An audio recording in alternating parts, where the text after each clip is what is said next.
me, Jake Shane. Hi, pussies. Welcome back to Therapuss. I've realized when as the season has progressed that I haven't done any of my life updates that I used to. So I thought now would be such a fun time to do some. I'm on day 11. By the time this airs, it'll be day 12 of not smoking weed anymore. I was becoming a bit manic, and I know I always am in kind of like a little bit of a manic state, but it was making it really, really bad. I was having like nightmares. It was just making me really anxious. So I've stopped. I really miss it a lot. I don't know if it's forever, but it's definitely for right now. In terms of like things that I've done to make me feel better, I started a new TV show. Killing Eve. I'm on season 2. It's amazing. That's always something I do to make myself feel better. I always throw myself into like a bingeable television series, and it always makes me feel better just because I'm able to like put myself in the world of whatever TV show that is. And then I also listen to my classic winter comfort albums, which are Evermore and anything by Phoebe Bridgers. We have a really exciting episode for you tonight. One of my dear, dear friends that I've known for such a long time, Olivia Jade, came on the podcast, and I'm so, so lucky and grateful she did. She's so lovely. She's such a great friend, and I'm so excited for you guys to get to know her more if you don't know her already. She's incredible, and I love her. And I really think you're going to enjoy tonight's episode. I love you, pussy. Oh, as always, submit Tell Me What's Wrongs to passthatpuss.com. Leave a name and number if you're feeling fancy. And yeah, enjoy the episode. Love you, pussies. Hi, pussies, and welcome back to Therapuss. Today we have such a special guest and such a dear friend, Olivia Jade. Welcome to Therapuss. I don't know where to look. Hi. Hey, Liv. Hey, Jake. Olivia and I go way back. We do. We go way back. Olivia used to teach me how to vlog, and now I'm showing you how to podcast. You're the king. Oh, stop. Jake used to take my vlog camera. Yeah, I was a bit of a fame whore. Like, I was like, wait, give that to me. You were like a natural. Oh. We should have seen this coming, honestly. Oh, that is what you said. That is what you said after all this began. But yeah, I did. I used to take her camera and just pray that it made it in.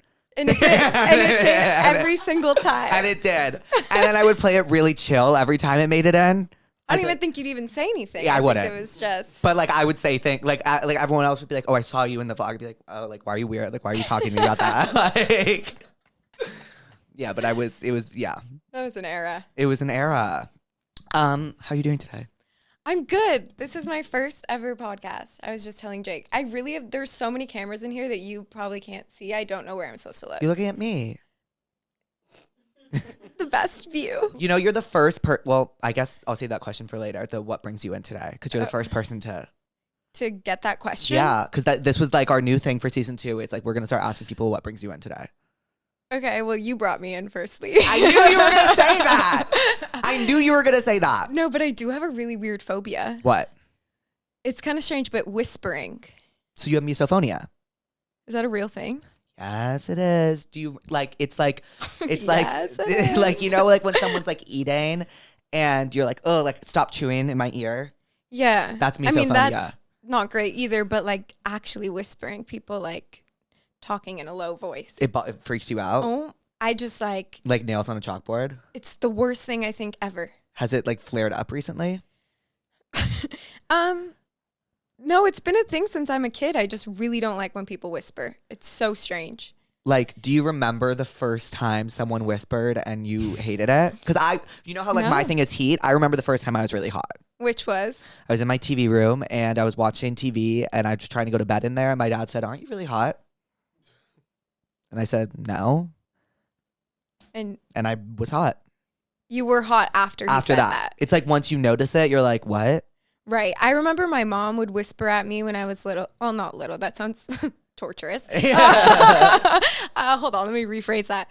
I remember I told her when I was like 16 or 17, I really don't like whispering. So then her and my sister would whisper at me. In your ear. And it would like scare the hell out of me.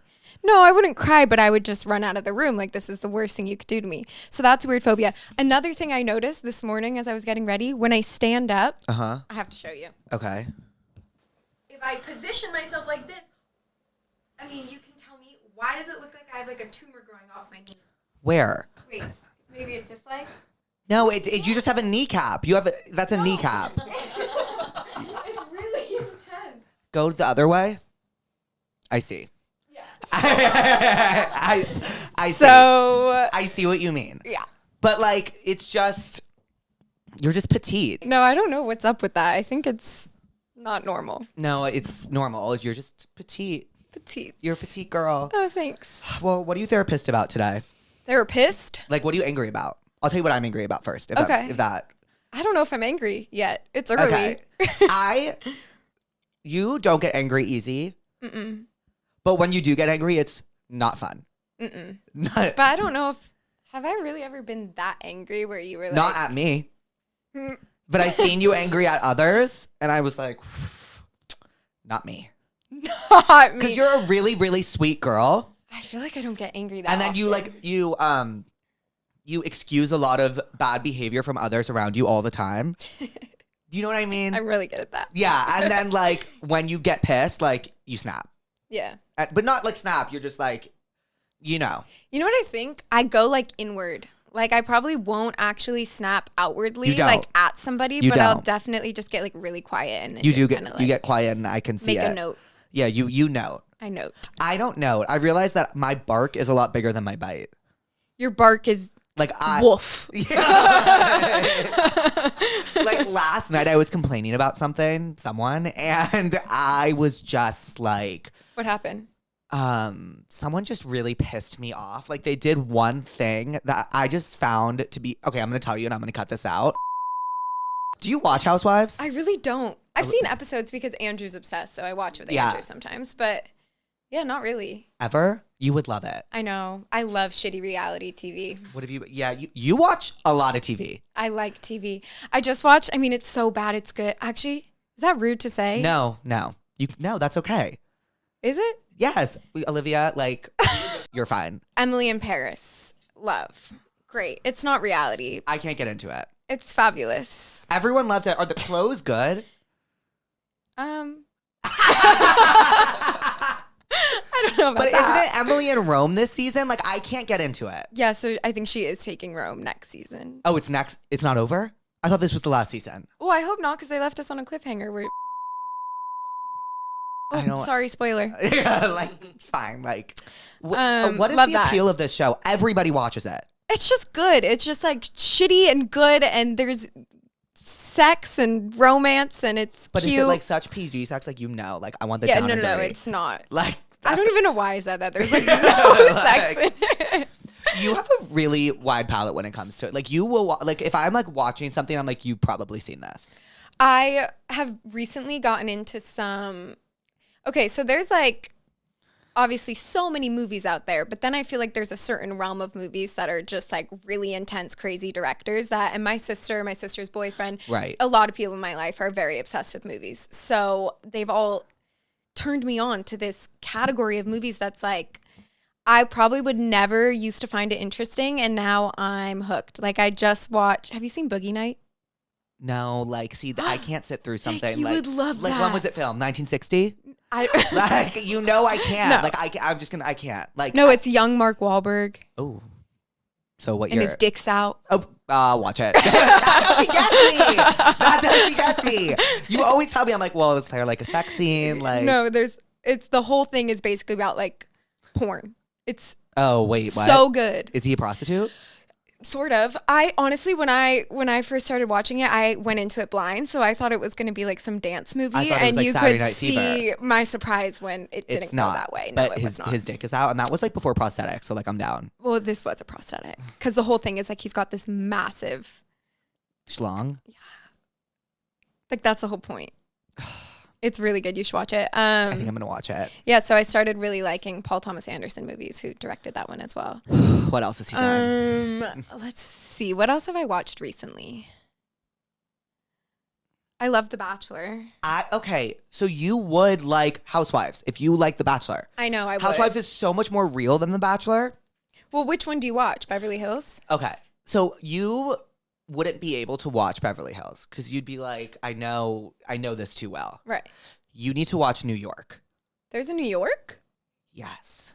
I know there's one of Georgia, right? Atlanta. Yeah, that one's crazy. That one's crazy. That one's like the holy trinity of, well, okay, actually, if you want a current one, Salt Lake City.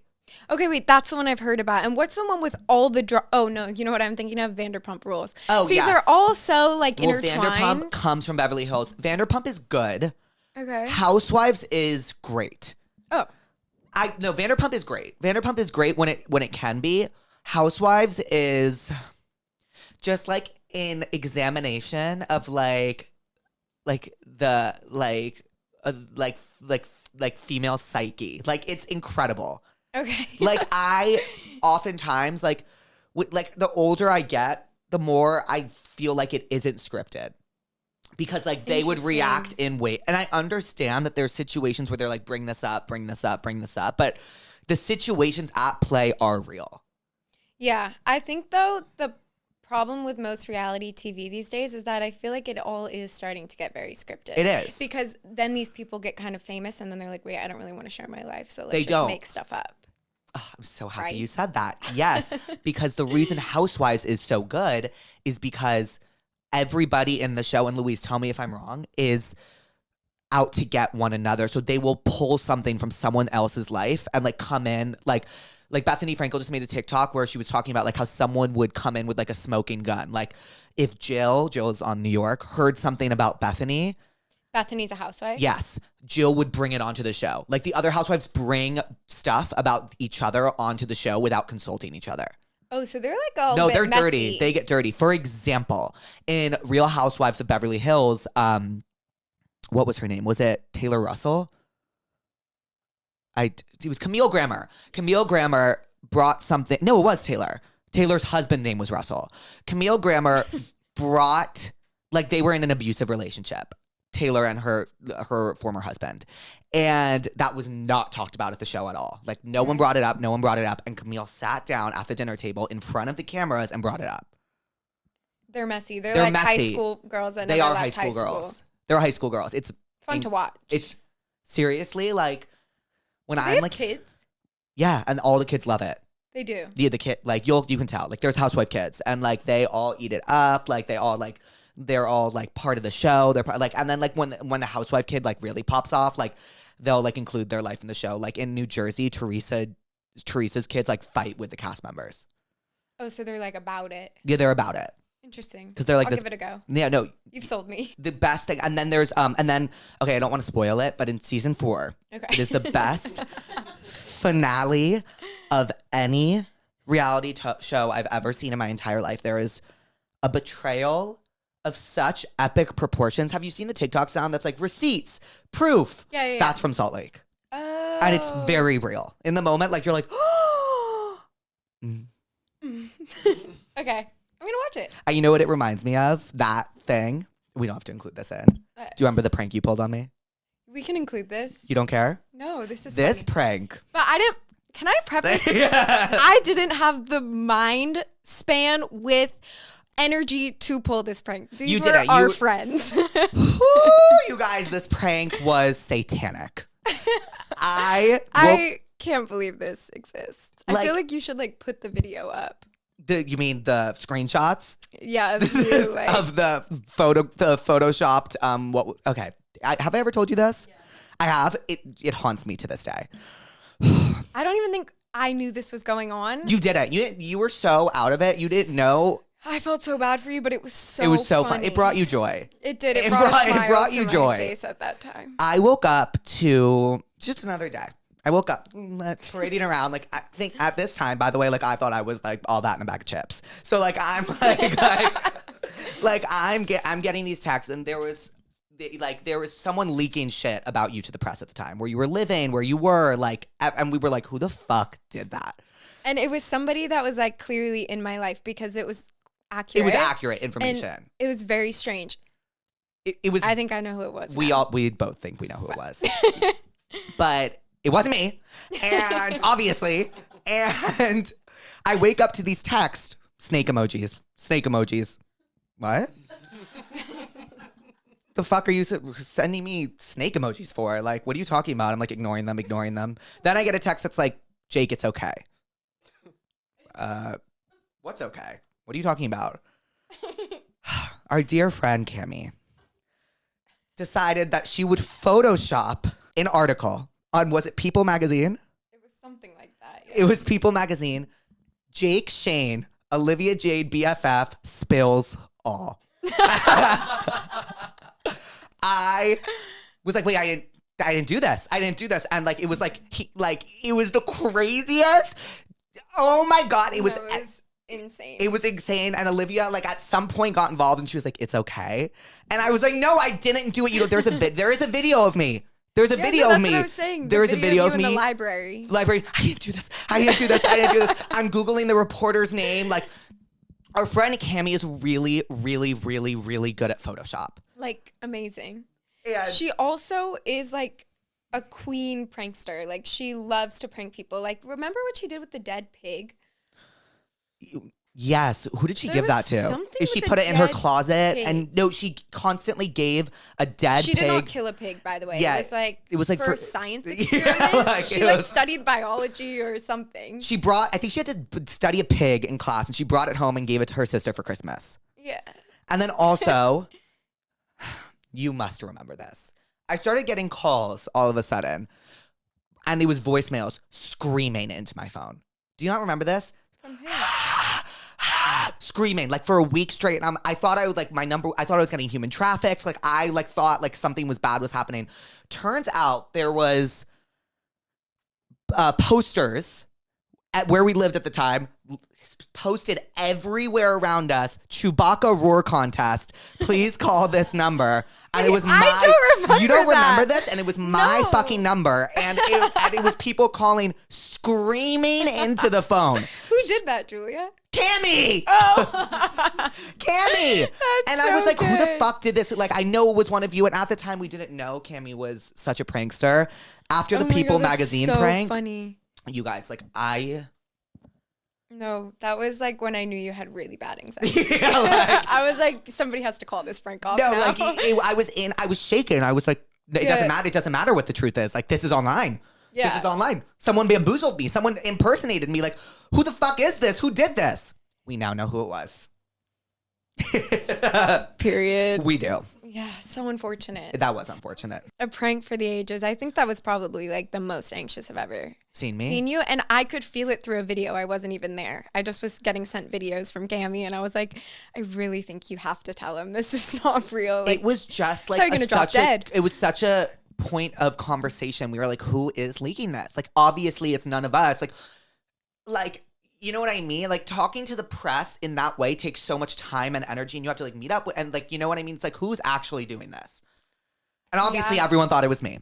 And I didn't ever actually think it was you. I know you did it. I know you did it. Just so you know. I know you did it. And it was. But I really didn't know who it was for so long. I honestly thought it was. Actually, fuck it. Yeah. Never mind. Anyway. So you're a therapist about the fact that your kneecaps look weird. Yeah, that's I am. I'll tell you what I'm therapist about. Okay. I went to, so I had 3 dentist appointments booked. I'm sorry to all the dentists that I canceled on. I obviously went to the worst one because it was the last one. It was my last chance to go to a dentist before I left for tour. And I walked into the dentist, and I could tell something was wrong right away. Do you know the Palace, that restaurant? No. Okay, it was in a strip mall, and so I'm like, I'm walking up to the dentist. It's next to the dentist's office. Yeah. It is. Okay. We'll cut that. And so I walked in, and they could take me right away. Like, there was no like, it was like I was supposed to come in at 3, and I walked in at 11, and they were like, so fine. And I was like, so that's wrong. That's wrong. I sit down, and I'm doing these x-rays. After I sign these papers, whatever, I'm doing these x-rays. And then the dentist comes in. And I've never seen... Okay, so like I've gone to a lot of not a lot, but I've been to the dentist, and they've said to me, like, I've been like, I want veneers, and they're like, they usually look out for you. They're like, I don't think you need that, you know, like, you don't need that. Your teeth aren't hurt. Like, if you want to whiten them, you can whiten them. Like, you don't need that. Smile. You have such cute teeth. They're little. I have like buck teeth. No, you don't. You have great teeth. You have great teeth too. No, my teeth are small and yellow, according to this dentist. Oh. And he kept saying, bro, and like fucking like pounding his tools in my mouth. And I was like, oh, that sounded really wrong. But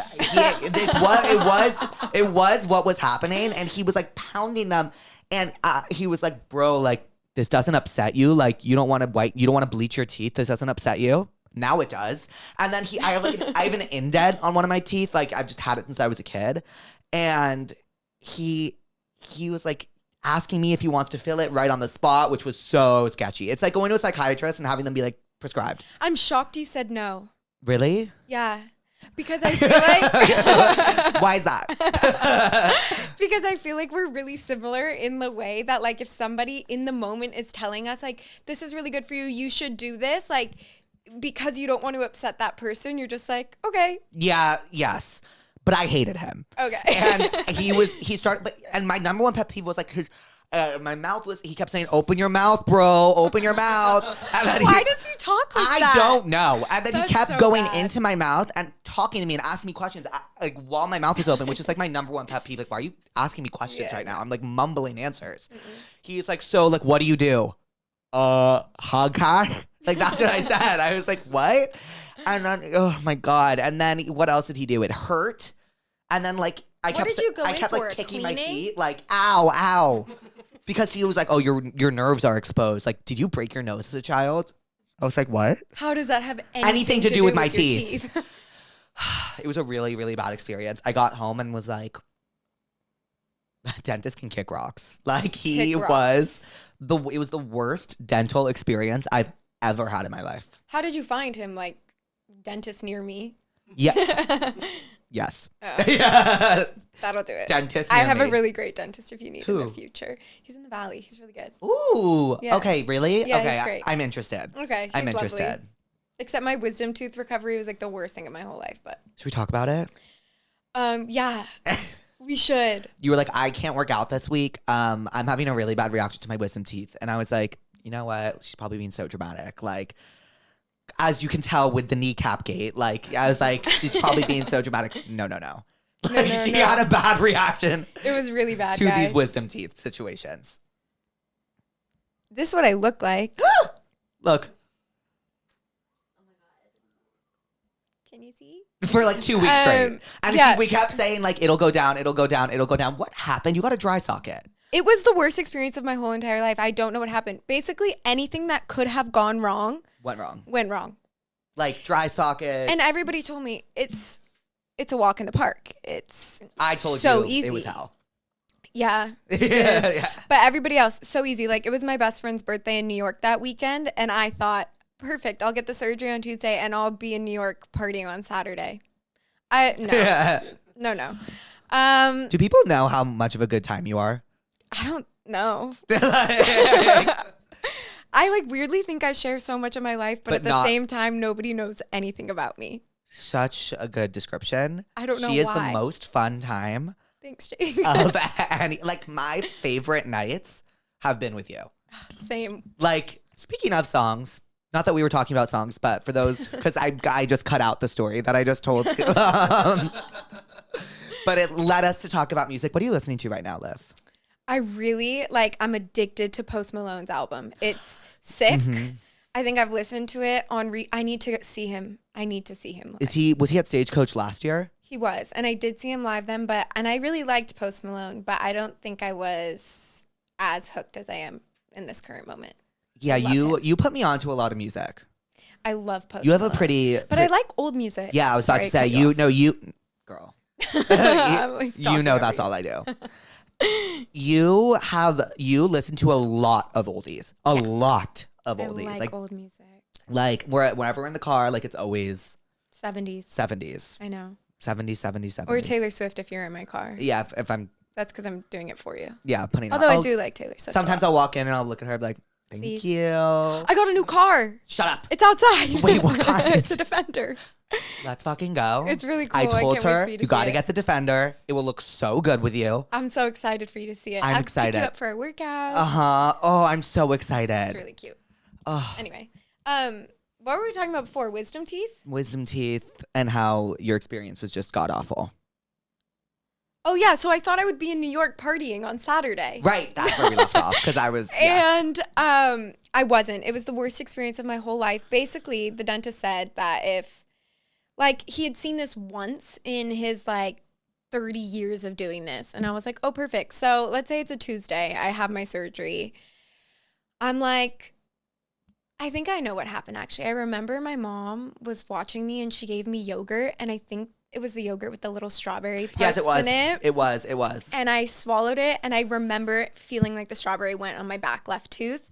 And I told her, I'm like, but I'm on so many drugs that, you know, I was like, I think it went back there. I don't really know. My mom's like, okay, well, hope for the best. I also got a gum graft at the same time, which is... What's a gum graft? Crazy. It's when you have gum recession and they pull a part of your gum. Like, it's a whole nother surgery. But I decided since I was going under, like, do two at once and, you know, two birds, one stone.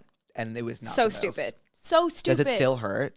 Are your nerves still exposed? I'm fine now. But anyway, Tuesday got the surgery, ate the strawberry, went in the wrong part of my mouth. Then like Wednesday, Thursday, Friday, I woke up and the left side of my face just kept getting bigger and bigger and bigger. And it wasn't good. So then on Saturday, I like called the dentist. I'm like, can you please meet me in the office? I think it's an emergency. We go in. I'm in excruciating pain. By then, all the pain meds have run out. I called more in. I was on so many painkillers. But it like didn't even feel like anything. Like, yeah, because it hurt so bad. It hurt so bad. I think that it just did its job. Like, took some of the pain away. Anyway, I go in and they're like, okay, well, you're gonna have to come in for another surgery on Monday with a different doctor. So then they knock me out again on Monday, like 6 days after I had my last surgery. I'm like, great. So they knock me back out. This man knocks me out with ketamine because. What? Yeah, because I had an infection. So my left side of my face was infected. And when you're like, I guess when you have an infection, it's really hard to knock you back out. Wait. With whatever they did the first time. Anesthesia? Yeah. Wait. Anesthesia? Yeah. Not her. Does she exist? I think it's anesthesia. What is it? Anesthesia. Continue. Anyway. Yeah, so then I went back into surgery on that Monday with a lot of ketamine, and this was like a way darker experience for me waking up. Like the first time I got knocked out and woke up, I was like laughing, everything was great, everything was funny, best day of my life. Mm-hmm. This day I was like crying at everything. I thought my mom was gonna like call someone, just drop me off and leave me for dead at that point. Because you were crying so hard. Annoying. Yeah. Were you with Bella? No, my mom. She took care of me. She slept on my couch every night, even though I kept trying to get her to sleep in bed with me, but she didn't want to because I think I was up so much, like complaining. And you couldn't brush your teeth, huh? No. Well, then I'm like, that's another phobia I have. That is the one thing for some reason, you must have said this. I think you said this in an old vlog or something. You were like, when I wake up in the morning, I have to brush my teeth. Mm-hmm. And you can't when you get your wisdom teeth out. You can do like the front too. Yeah. So that was a really big problem for me because I just like that taste you have in the morning is like, oh, it's so bad. It's so bad. We are so similar but so different. I didn't brush my teeth until right before you came today, and I've been up since 8 a.m. I just can't even fathom how that's possible. I was just like, I can't. Like I was like, I fucking can't. Like sometimes I'm just like right before I go to bed too. I'm like, ugh. Before bed is harder, and it doesn't, like, I always make sure I brush my teeth, but, like, sometimes before bed, I'm like, I really don't want to brush my teeth. Like, in the morning, I'm, like, excited. I'm like, let's go. Really? Yeah. I just can't get out of bed. Do you floss? No, because I have permanent retainers in the backs of my teeth, so I, like, when I try and floss, it just gets What is stuck. it, to close a gap? I don't know. When I got my braces off when I was 13, they put these in, and I've literally never gone back to the same dentist, so they've just stayed there. I kind of want a permanent retainer. Well, this bro dentist was telling me that I needed braces. And I was like, I don't want that actually at all. I think that you need to not go back to him. No. Oh, no. How old was he? Like my age. Oh, that's a problem. Like it was the whole thing was a fucking problem. Well, I guess it's not a problem if What's that? The tell me what's wrongs. Wait, are these submitted from others? Yes. Wait, so can I saw just your say life flash something? before your eyes. You were like, what the fuck is fuck that? is in there? That is- What the fuck is in there? No, just tell me what's wrongs. So one of my favorite things in the world is giving advice. Yeah, you're very good at it. I love to give advice. I don't know. You're Virgo. No. Libra? I'm a Libra. I'm over this. Two of my closest friends always make out when what? Huh? Two of my closest friends always make out when we're at the bar, but refuse to talk about their situationship, and it can be very awkward when it's just them. Do I get involved or let them figure their own shit out? Let them figure their. Yeah. Ew, it sounds like you have a crush on one of them. I'm so mean. Stop. But that is what it sounds like. That is what it sounds like. Isn't that what it sounds like? It sounds like that maybe. That was going to be even more mean than what you said. So I think that you should just let them figure it out. But yeah, I think like let them figure it out. It's giving like if you try to get involved, it's giving desperate. It's giving like drama starter. It's also giving like none of your business. Yeah. It's like, does it really affect you that much? Yeah. Also, maybe they like it like that. Yeah, it's like, it's not like it's your situationship. If it was your situationship, it's another story. Yeah, 100%. I think also part of them is like, they're like, my friend group's now getting fucked up. Oh. Because like they're saying like, we're in the same friend group and they're all hooking up. So it's giving like they hate change, which like is valid, but like you can't do anything about that.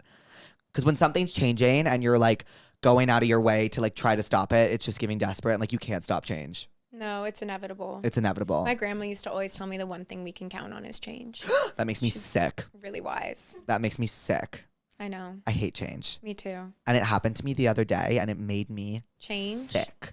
I forget what happened, but it was just like not my vibe. Like it was like, I was like, I don't like this. I'm not like, I don't love this. I get it. I've gone through a lot of change. Yeah. It's weird. It's weird. Yeah. As fuck. I watched my boyfriend fart on his hand, smell it, and then continue to scratch his ass. He doesn't know this, and I haven't been the same since. Like, we haven't been dating that long. Is that a deal breaker? No. Like, no. Oh, yes? Fart on his hand and then... Smell it? And he didn't think anybody was watching. I mean, that's pretty weird. But like, I don't want to be judgmental. A deal breaker. For me, yes. If you saw someone fart, you'd be like, get out. Yeah, I mean, I'd be like, are you 5? Why are you doing that? Okay, I don't think it's a deal breaker, but I do think you should say something. Say something. Be like, I saw you fart on your hand, smell it, and scratch your ass. Like, I saw it happen. I saw you do that. But that's like so mortifying. And then what? He's gonna be like, okay. Oh God, I actually don't know what you would do in that situation. Ew, that's disgusting. It is disgusting, but like, I'm so desperate for love that I would just be like, it's fine, whatever. It's fine. Just act like it never happened. Like when I get a boyfriend, if said boyfriend is toxic, I'm going to be the worst. I'm just gonna be like, well, yeah, I gotta stay. I'm nervous about that. Yeah, everyone is. This one, like Nolan, sometimes you come so correct. Like you always come correct, but like Olivia, this is so perfect for you. Okay. The guy I'm seeing doesn't brush his teeth in the morning. Sorry. Like you can't even make So coincidences dramatic. like that up. No, but it's your fear. meant to be. Like not even when we have sleepovers. He said he never brushes his teeth in the morning, only at night, and he said that's normal. I'll like let you take the reins on this. I mean, I feel like that's not normal. I mean, I know think, that like, you if you- think that that's not normal. I feel like if you go to a dentist, they'll tell you brush 2 to 3 times a day. Yeah. So in I another don't know life, you who's- were a dentist. I don't know who's telling this man that that's what you do. It's just one time at night. Also, his teeth probably smell 10 times worse in the morning if he doesn't brush them at night. No, he does brush them at night. Oh, he doesn't brush them in the morning. Yeah. So then how do you kiss in the morning? Like if I was kissing someone in the morning, best believe I'd wake up and brush my teeth. Yeah, and then like also when you just like, I feel like then you're just putting stuff on top of it, like coffee or whatever you drink and eat, and it's just kind of gross. That's what I did today. Wow. It was disgusting. It doesn't feel good, right? No, it feels like you're dirty. And feeling that way every day must be hell. I wonder why. Maybe you should ask him what's up with that. Maybe just be like, I can't continue having sleepovers with you or seeing you in the... Ew. He doesn't brush his teeth in the morning, so that Maybe makes you could make it cute and fun. Like, babe, let's brush our teeth. Yeah. Like the scene in Clueless. Yeah, exactly. Yeah. Yeah, it could be like a fun. Ooh. Hello. Do you like this couch, by the way? Yeah, it's nice. Are you comfy? Yeah, I'm very comfy. Okay, what like era vibe does this, like what year vibe does this give you? Year? Like, Was this designed to be a certain year?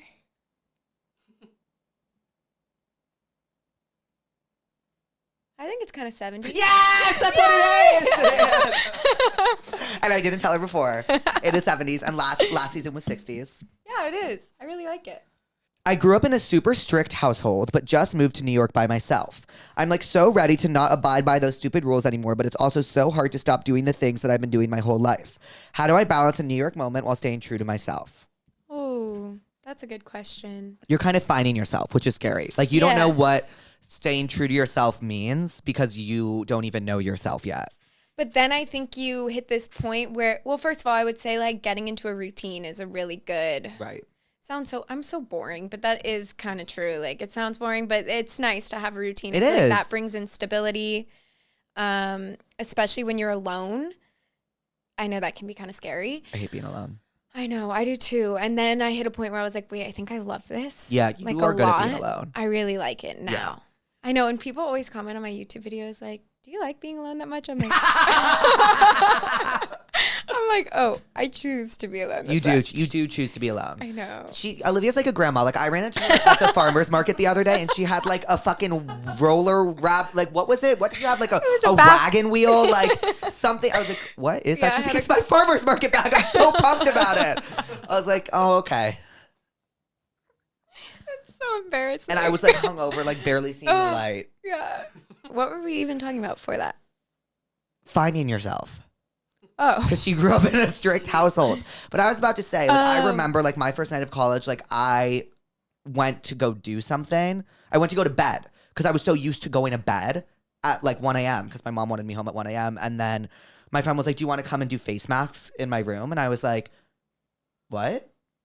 And then, like, you know, it's just stuff like that. Like, you do, like, it is kind of this, like, abrupt change to adulthood when you turn 18. Like, regardless of where you are, like, that is the legal age that you're an adult. So, like, it becomes automatically different. And, like, between 18 and I would say 22, you, like, really find yourself. Yeah, for sure. I also think that, like, it's okay if you, to this person's question, like if you go off track a little bit, like you don't need to like beat yourself up about it. Like if you do something that maybe wasn't accepted in the household you grew up in, like that's okay. You're not in that house anymore. You're like making a life for yourself now, and there are going to be changes and things will be different. I think just like if it makes you feel good, stick with it. If it's something that like makes you feel bad because it genuinely makes you feel bad, then maybe you can put that whatever it is to rest. But I think it's also like, I think they're like, it's scary because it's like you don't want to have to build your own house, so like you're like relying back on these like rules that you grew up with or whatever, because you're like, you don't want to have that moment where you're like, my life is mine to figure out and not my parents, not anyone else's. Like it's such a scary moment, and like it's just, it's the worst, and like avoiding it as long as possible like is like, I understand, but like I wouldn't worry about like staying true to yourself. Like I'd worry about, like you said, doing what makes you feel happy and not doing what makes you feel bad, like and not thinking about it in terms of like how you grew up, because that the rules your parents had, like they were just how they wanted to prep you for this very moment. Moms and dads, they'll never stop. Never. But yeah, and you know what? And I said I would just do one big prescription at the end of the episode, but I would like to, this is my first of the season, I would like to prescribe Girls on HBO. Have you ever seen Girls? No, what are you talking about right now? What's going on? Are you kidding? No. Is this a show? Am I going to get canceled? No, no, you're not. No. Help. No. It's the greatest show of all time. Okay. And you would love it. Lena Dunham made it. You know who Lena Dunham is? Her, yeah. Yes, she's amazing. It's the best show I've ever seen in my life. You would really love it. You would really, really love it. Okay. I'm telling you, you would love it. So do I watch that or Housewives first? Damn. You got me. Girls. Okay. Girls, I think because you're in your scripted era. Yeah. Like you're watching like these like Paul Thomas Anderson movies. Like you're watching stuff with scripts. Yeah. So like Okay. Girls on HBO. Ooh, have you ever seen Chinatown? Weirdly? Yes. So good. What? It's Chinatown. So I wrote a paper on it. Oh, really? Yeah, Can I in high read school. that? I wrote a paper. It was I'd like to read that. You're such a good writer. Olivia. No, it's true. You really are. Thank you. You're welcome. Must be why everyone thought I was the reporter. Yeah. The journalist. The journalist. Thank you. But I wrote a paper on it in high school. Yeah, it was a good movie.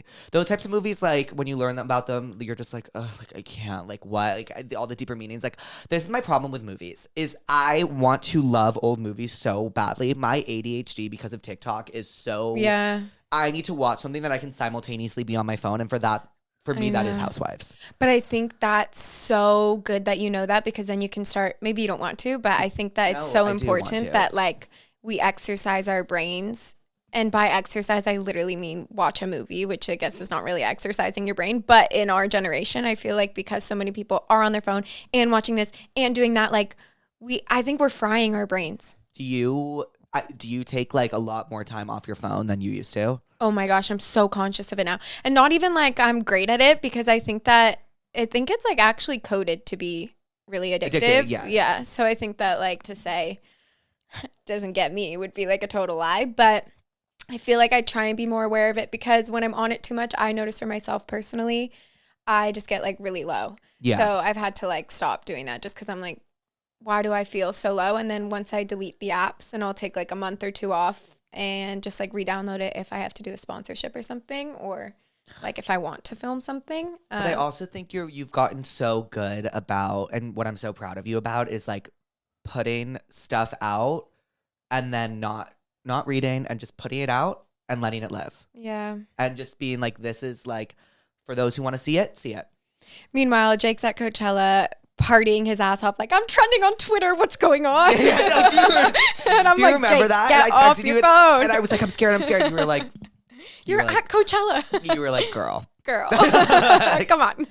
What was that about? I was right behind Taylor Swift. Oh, it was so funny. Yeah, and I knew it in the moment. I was like, I look like Joe from You. Like, I look like Joe from You. No. Like, it was just like crazy. Like, I was like, what's happening? Like, how am I in? Because we were in a closed off, you know how Coachella works. Like, there's the general admission, artist section, artist of the artist section. Right. And I was in the artist of the artist section. Yes, he was.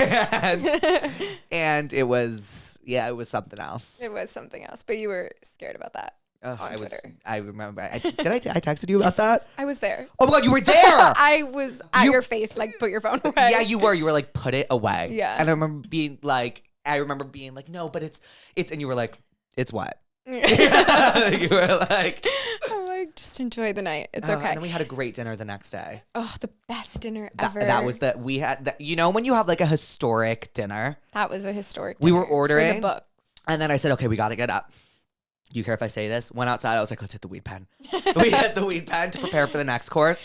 Just to keep eating. Sat back down, finished. I was like, okay, we got one more time for dessert. Sat back down, hit the weed pen, sat back down, and the festival was fully going on. Fully, yeah. I don't think you went to the festival. I didn't. Nope. You didn't. I didn't go that year. I honestly have been doing that a lot with these festivals. But you love the desert. I do. I love Palm Springs. I love being around everybody when they're not at the festival, like pre and post. Pre mostly. Not really not post. If you're like sober and everybody's like leaving the festival, it's a little weird to like meet back up. Except that night I did meet up with you guys. Because I don't get fucked up at those festivals. No, I don't either. Like, I honestly don't like them enough to want to do that. Like I used to in high school. Like I would go to Governor's Ball in New York and I would get like, I would sneak alcohol in. There would be like this resealable bottle and you would pour vodka in it or tequila or whatever. And I would get really fucked up. But then like Coachella is just not the place. It's not the place to get fucked up. So hot. It's so hot. It's so not a real music festival. Like it's not a real like an event. It's an event. It's like, and it's become it's not a music festival. Like it's just like it's Coachella, like you know what I mean. Like you're Yeah. not like you're like going there, and you're taking photos, and then you're seeing a few. Like you're not seeing like at a real and through music festival, you're seeing like 5 to 6 artists a day. Like Yeah, no, I know. It's not. I think actually at Stagecoach I saw one artist and it was Post Malone. was it? I want to Stagecoach is like really, really. You should come next I'm year. gonna. We all You can talked stay about with it. me. It's really fun. That'd be really fun. Yeah. I think we should all go. Alice would go. Julia would go. Brett Oh, well, would go. then we'll all be in the same We'll place. all be no, Yeah. but we should all go. Yeah, that would be really fun. Like we should all do. Alice did Stagecoach this year. She said it was amazing. Like, I love it. like let's do it. It's really fun. I love Coachella, but I think I would have. I think I would have more fun dressing up for Stagecoach. It's really, really fun. You would look really sexy in a cowboy hat. Thank you so much. You're welcome. I thought I looked really sexy in my like my Coachella fit for this year was like I'm gonna look like I'm like. You remember like the year like Haley and everyone wore like leather jackets? Yeah. Like that was like my inspo. I was like, well, they're just like going because they like have to. Yeah. And like that was like jeans. Yeah, like that was my inspo, and then it just like didn't translate. Things don't translate when they are not authentic to you. It's so true. I try so hard. I'm a try hard. I try hard. I'm desperate. I love you so much. I love You're you more. so funny. I try really, really, really hard. And for me to have these outfits that I was trying to look like I didn't give a fuck when I obviously did, When it's all that's on his mind. like they didn't translate. It didn't work. I thought you looked really good this Coachella. Thank you, me too. But it wasn't a Coachella outfit. Right. And Okay. like anyone else could have rocked it and it would have been like, oh, they don't give a fuck. But like I give a fuck notoriously. So like I like couldn't wear it. You know what I mean? I think only you noticed that, but I get what you're saying. No, there was like a few Comments. TikTok videos that were like, did he go to Coachella or where is he? What do you do if your platonic guy best friend is turning into an asshole and it's starting to make you want to make out with him sometimes? ... Question mark. I've never felt this way about him before and it feels strange. Well, is he being an asshole to you or to others? I guess. I think it's to them. So maybe he likes her? Yeah. Or maybe is that what like kindergartners do? What Yeah. do adults do? That. Yeah. That's like that's how I flirt. I'm like, ew. Like, you know, like that's like that face. like I am the worst flirt in I am the worst flirt in history. But this guy, I think he's flirting with her. I think he's flirting with her too. And I think you should give it back to him. I think you should make out with him. Yeah, I think you should make out with him and then beat him at his own game by like being like, it wasn't that serious. Yeah. But also that's like so toxic because maybe you should assess if this is like cutesy mean or if he's like actually being a jerk. Because then maybe you should just like. What's the difference? I think like asshole, like teasing you, kind of being playful, kind of cute, kind of Right. sexy. Not mad about it. I would never be angry. If he's just being like a jerk, Yeah. like you look ugly or like don't Right. wear that, like maybe you should. Peace. Peace. I would be like, thank you. Yeah. Like, just thank you for talking to me. Jake. I'm dead serious. Like, we've known each other for like 7 years at this point, and there has never, not once, been anybody that I've been like seeing ever. Yeah. But and I've known you for a very, very long time. I think that I actually really want to set you up with somebody. Who? I just don't know. I really do want to set you up though, and when I find somebody that I think is worth your time, I'm gonna pack him in my suitcase and bring him back to LA because I don't think we're gonna find him in LA. We are absolutely not. I think we've tried. Do you think I'm the same person you met 6-7 years ago? No, but yes. In what sense? I've always said this about you, and it's like such a joy that people that don't know you get to see it now. Because like I always see people like this guy, like just like adore you. Like people online love you, and they're always like, "You're my comfort person." Like he makes me laugh, he makes me feel good, and this is how I'd always describe you to people. Like even to like my sister and her friends before I introduced you to everybody in school. Like I was like, "No, he'll just make you feel good." He's like really funny. He's really sweet, like really genuine. I think all of that has stayed the exact same. And for those who don't know, okay, I had a really hard time socially. Remember how I had a really hard time socially at school, and you really helped me out. Aw. You really helped me out. You would be like, I'm not going unless he can come. Yeah, that was so fun. Like all the frat stuff because they they were so mean. They were mean. They wouldn't let, for those who don't know, when you go like to like a fratty place, like they don't let guys in that aren't in the house.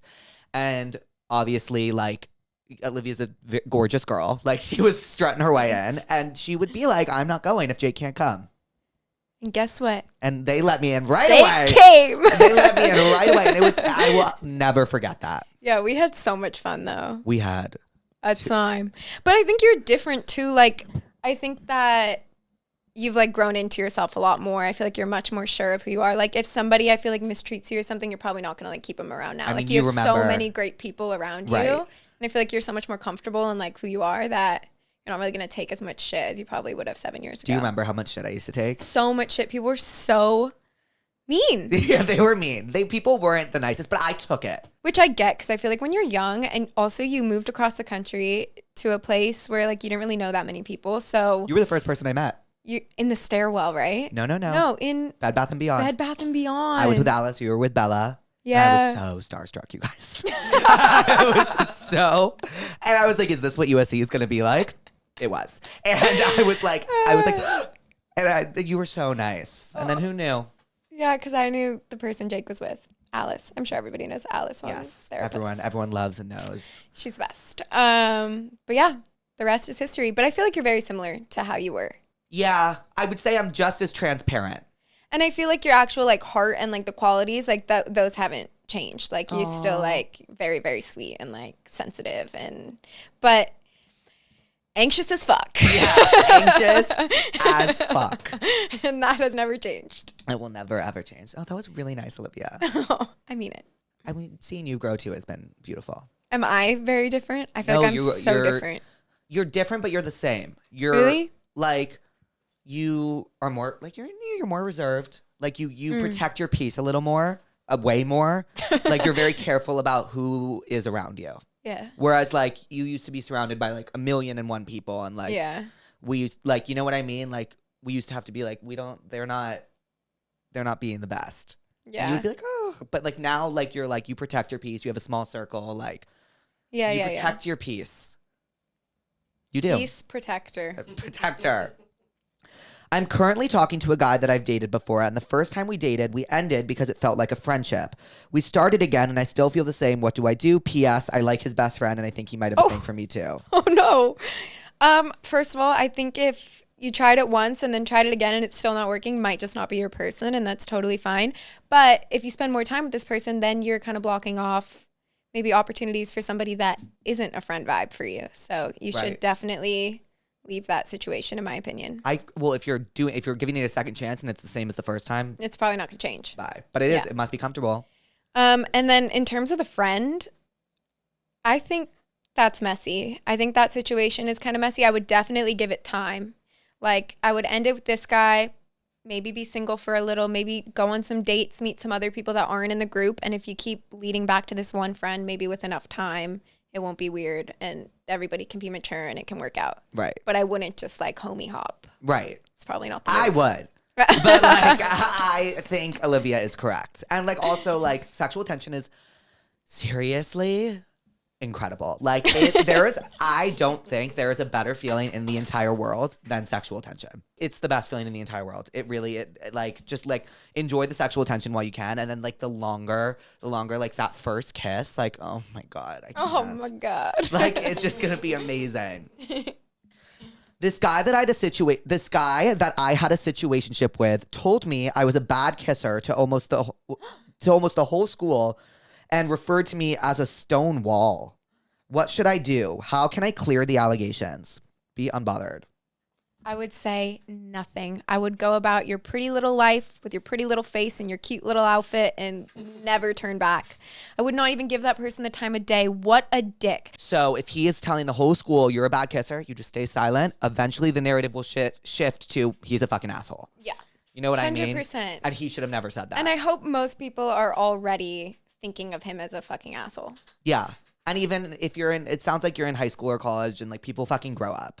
And nobody also probably is thinking about it as much as you are. Like, if I heard somebody say that, I would think of it and move on with my life. You know what I mean? Like, I would not You're be like... better than me. That's, like, my number one fear. That's why I'm, like, scared of, like, kissing people and having, like, sexual interactions, because I get so scared that, like, I do a bad job or, like, I'm a bad kisser and, like, people will find out.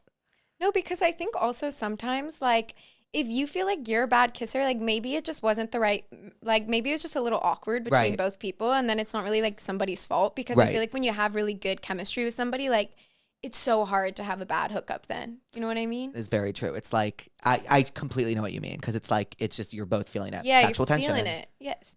I love podcasting with you. I love podcasting with you. This is my first and probably last, because nothing will ever live up to this. Oh no, well, you are welcome back on this couch anytime. Thanks. Anytime. I'd love to come back. I love, you're so good in front of the camera. You always have been. Oh, thanks. You always have been. I feel so like, it was actually so funny because I called my sister yesterday and I was like, I'm kind of nervous. Like I haven't done anything, because like anything I put out, obviously I get to watch and edit so many times that I'll have a video that's like 30 minutes long and I'll rewatch it and I'm like, way too much of my personality came out. Right. Like I'm going to delete half of it, which I never used to do. I think you're a lot harsher on your, which makes me sad. That's okay. I think sometimes it's kind of healthy though. Cause like sometimes like maybe people don't need to hear everything I have to say. And like, that's okay. I totally get that. But I think sometimes you're a little too harsh on yourself. But I think I'd rather, maybe this is bad. It's a defense mechanism. Yeah. I'd rather just be harsh on myself and like not regret putting something out there. Yeah. And if that's, I think also that happens. Like I know that publicly a lot has gone on where that would cause me to like retract. But I also think that that comes with age. Yeah. Like I was 14 when I started my YouTube channel. So, and I turned 25 next week. So there's like, it's a lot. Oh, it's about to be your birthday. Yeah. What are we doing for your birthday? I'm going to be in Italy. Oh, okay. So not me. But I really want to celebrate with everybody when, like, I want to do like a really fun night out. Like you know I'm there. You know who else is there? Peyton. Yeah. Oh, love her. Them two together, it's like we had some good times. Halloween this year. Yes. We had fun. Oh, this past year. Yeah. I thought you meant this upcoming Halloween. Oh, I'm gone. You're on tour. Yeah. I honestly think I might leave too. I might go to New York. I mean, LA just like isn't doing it for me the way it used to. I'm either going out of the country or to New York. I just haven't decided yet. Well, that's nice. TBD. TBD. It's not like it sounds nice, but it's really just me like running away from LA and parties. I know. Well, LA just like isn't, it really isn't what it used to be. It's not, but I'm glad we did experience it when it was. You got more of it. I got like the tail end of it. I feel like when you first moved here, your first year, we kind of got like the saddle when I. That was Saddle Ranch before Saddle Ranch. Saddle Ranch before Saddle Ranch was golden, and I wish more people could experience it before it became a thing. And then now it's just dead. Speaking of you looking out for me, I almost got kicked out that night of Saddle Ranch. Were you too drunk? I was wasted, blacked out, hammered, wasted. I was so excited to be like out with like all your cool friends and like, cause like Olivia like knows everyone and like she's so inclusive and welcoming. So like I was like coming across the country and like I had not seen any of this life before, and like you like brought me out with you, and it was just the coolest thing ever. And like Saddle Ranch was one of those nights. Delilah nights. I never got to do a Delilah night with you, and I was always really jealous about it. Oh, well, we can still go. We can still open. But Delilah isn't the same. No, it's not. But if we bring the right crowd, we'll make it like okay, yeah, a good night. But Saddle Ranch, I blacked out really bad, and I was on the bull, and I was like falling off, and they were like, "You need to leave." And I said, "Give me a second, please." And I said, "Olivia," and like you just have a way with bouncers. Like you just have a way with bouncers, and you were like, "You cannot kick him out." Listen, you cannot eat. He's my friend. You can't kick him out. And they were like, okay. And I stayed. And remember that punching machine in there? I have a video of you going like this. Yeah, it was probably pretty low. But I remember like the people that I like went to Saddle Ranch with, like a bunch of these boys, like 12 years old. Like their life depended on having the highest score on this punching machine. I couldn't believe it. It was so fun. It was so fun. That was a great night out. I'll never forget that night. I remember what we did before. We went to Whole Foods before. We got pizza. No, I'm telling you, it was the best night of my life. I think I think I have memory loss. You definitely do. It was fun. Oh, that was a fun night. It was a fun night. Good fucking times. Good fucking times. Anyway, we'll do it again soon. We will. Run it back. Wait, we will absolutely run it back. We were trying to tell our trainer the other day, like, well, I'm still crazy, but like, if you know Olivia now, like, you wouldn't think like You were That I had a wild. wild side, yeah. And we were trying to explain to him, like, no, we got down. Like, we got fucking down. Do you remember your 20th birthday party, how drunk I got? 2020. Was that at Jack's old house? Yeah. Yeah.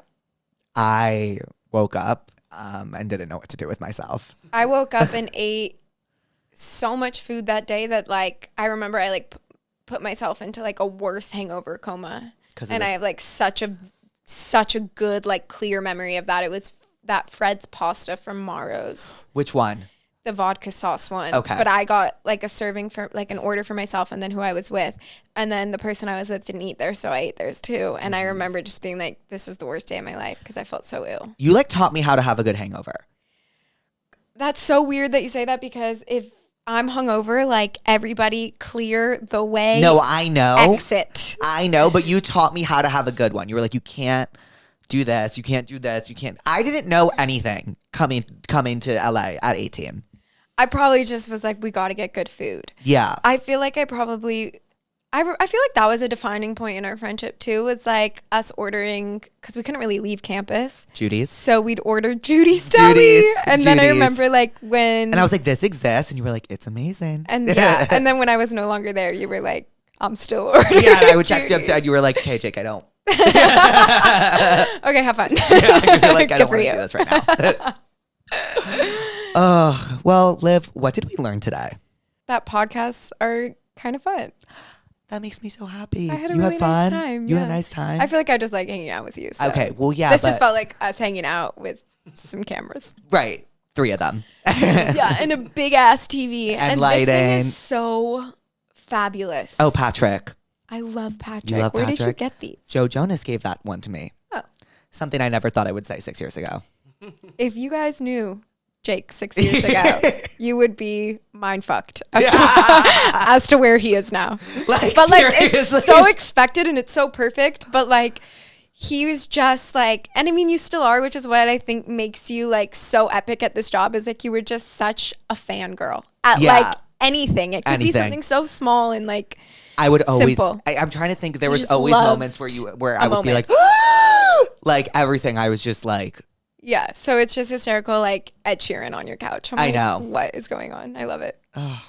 I think what I learned today was it's nice to have people around you that have known you for a very long time. Yeah. Because they like know why you act a certain way sometimes. Yeah. Like, even if you don't know, they'll be like, well, it's because. It's like so nice to have friendships like that too, because it's so rare. I feel like as you get into adulthood to like have friends from like when you're a kid, basically. Like those are like my strongest friendships in the world are people I've known for like 5+ years, because you just have like this different level of comfort, which is so nice. You so do. rare. You do have a lot of friends from childhood. It's basically like all I have. Mm-hmm. Okay, well that sounded horrible. Olivia, thanks for Love coming you. to Therapuss. Thanks for having me. This was great. This was really fun. I'm sorry if you get some comments like, why her? Oh, see, you used to never say that about yourself. True. But here we are. Here we are, and who cares? It's light. It's funny. It's all funny. Good. I start crying. No.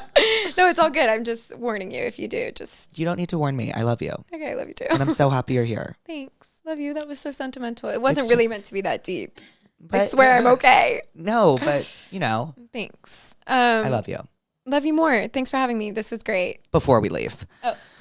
So this season, I don't know if you know, but last season I would prescribe after every Tell Me What's Wrong a remedy of sorts. And I would often find myself repeating the same things over and over again. So we're just going to do one overarching prescription per person for the episode. Okay. So my prescription is I burp a lot. Have you noticed that this episode I'm like burping? No, I haven't. Maybe it's the sparkling Celsius. Do you want a sip of my Celsius? I'd love a sip of Celsius. It's good, right? The orange. I like the orange. I just got that one. I usually hate orange, and I actually don't mind this. I like orange. Like when I was a kid, if there was like a popsicle flavor, orange. Oh, speaking of when you were a kid, wait, 2 things. Okay. Actually, no one knows this. The sugarfish drama. You remember how I freaked out about sugarfish not giving me yeah. white rice? I know they give you white rice. No. Wait. They used to. No, Jake. Wait. No.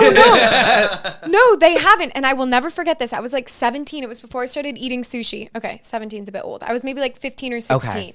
And I went to Sugarfish in Beverly Hills and I said, can I please get a bowl of white rice? And they said, you're not 12. And I was like, excuse me? They were like, we don't do that unless you're a child. So no, I actually didn't. And it scarred me and I've never gone back. So my entire sugarfish beef has become unfounded or ungrounded. It was all based in the fact that I thought they gave you white rice. Stop. They didn't. And I was like, shut They the fuck don't up. discriminate. They give nobody white rice. Okay. Unless you're a child. But what you do at some Japanese restaurants is my favorite thing. So I don't do this anymore, but before I ate sushi, I would get white rice, 6 sheets of nori, and some sort of like beef. steak. Yeah, you would get steak and she would put it all together. And I make my own roll. It was fucking so good. insane. It's so good. I wish they like made that roll. But it's almost more fun to make yourself. Yeah, true. Okay, so I prescribe Girls on HBO again. To you too. We're gonna have both parts in. I just need I need everyone this season, any new watchers who haven't watched it, come to me after you've watched it. The show changes lives. Olivia, yes. Oh, I thought you were about to be like, stop. No. Okay. I really prescribe it every episode. The show shows you that it's okay to be so flawed. Okay. And it shows you it's okay. You're not the only one who is as flawed as you think you are. It is and they do it with comedy and drama and tears. And it's the greatest show I've ever seen in my life.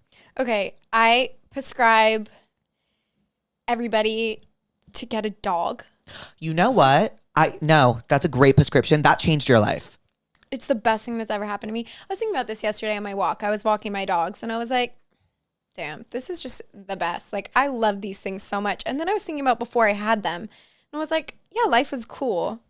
But now I feel like my heart bursts. Every morning, my dog is basically on top of my face and it's the cutest thing in the whole entire world. His little head and his ears go back and it's perfection. And I just think if you're having a hard time in life, a dog will fix it or it will make it 10 times more stressful depending on your situation. But you won't think about things that unconditional love. love. It's unconditional love. I really want a dog, but everyone says that I wouldn't be able to take care of them. It's a lot of work. Yeah. I feel though, okay, so I understand that most people do work a 9 to 5 and that would be tough because they need to be let out and especially when they're a puppy. So I could see where that would be a problem. Maybe you could ask your workplace if you could bring your dog and then it would I'd love to bring, if I worked in an office, I'd love to bring Milo. People do these days. He would just sit at my feet. He would be so chill. I think. You've had Milo since what, COVID? Yeah, I fostered him literally the first week of COVID. And then they were like, okay, we found a home for him. Are you ready? And I was like, no. And now you have Milo. Can I keep him? And yeah, he was $0. I can't believe I got him for free. I look at him and I'm like, yeah, I paid nothing for you. He's a German Shepherd, right? He's a German Shepherd mix. Oh, he's beautiful. 17 breeds. You know, he's part Chihuahua. What?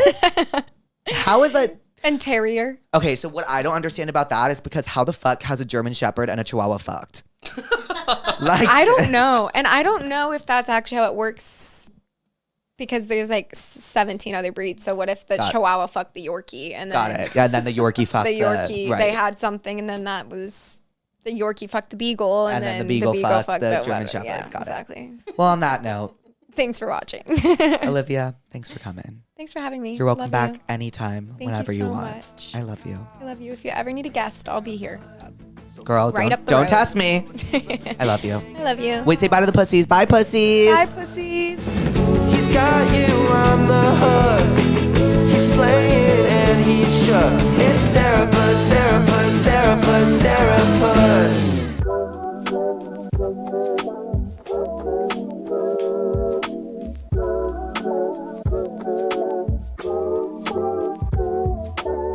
pussies, and welcome back to Therapuss. We have an amazing episode today with Brooke Averick and Connor Wood. You also might know him as Fibula.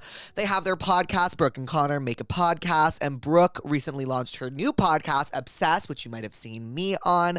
And Connor is on his nationwide stand-up tour, which is amazing, and I'm so excited to see it. So I'm filming this intro. It's Monday right now, and I'm going to New York tonight. And I'm lining up my dates for New York because, as you pussies know, I don't go on dates in LA, but as sure as fuck go on them in New York. Or at least try to. If you remember last time I went on that date with the guy who told me it wasn't a date, so that was a fucking bust. But I have two really cute guys that I've asked to get drinks on the same night, so I'm just trying to maneuver that. Actually, by the time this airs, I will have gotten drinks with one of them. So I'll tell you in the chat, actually, if you're watching this right now, what if we call them man one and man two, okay? So I'm leaning towards going on the date with man one, like highly. Like I'm going to go on the date with man one as opposed to man two because I think man two is available on other nights. But I'm really excited. I actually really hope that man one doesn't watch this if we go on a date. But yeah, I'm super excited. We had great banter last night. I had all my friends help me with my responses. I had Brett help me a lot because she's the Hinge queen. She's like really, really good at Hinge. She's in a relationship now, so she's retired, but she's sick at Hinge. It's always a day at the beach with Nicole. Hello? No, oh my god, no, I thought our session was May 1st. Fuck. Okay, okay, I'll be right there.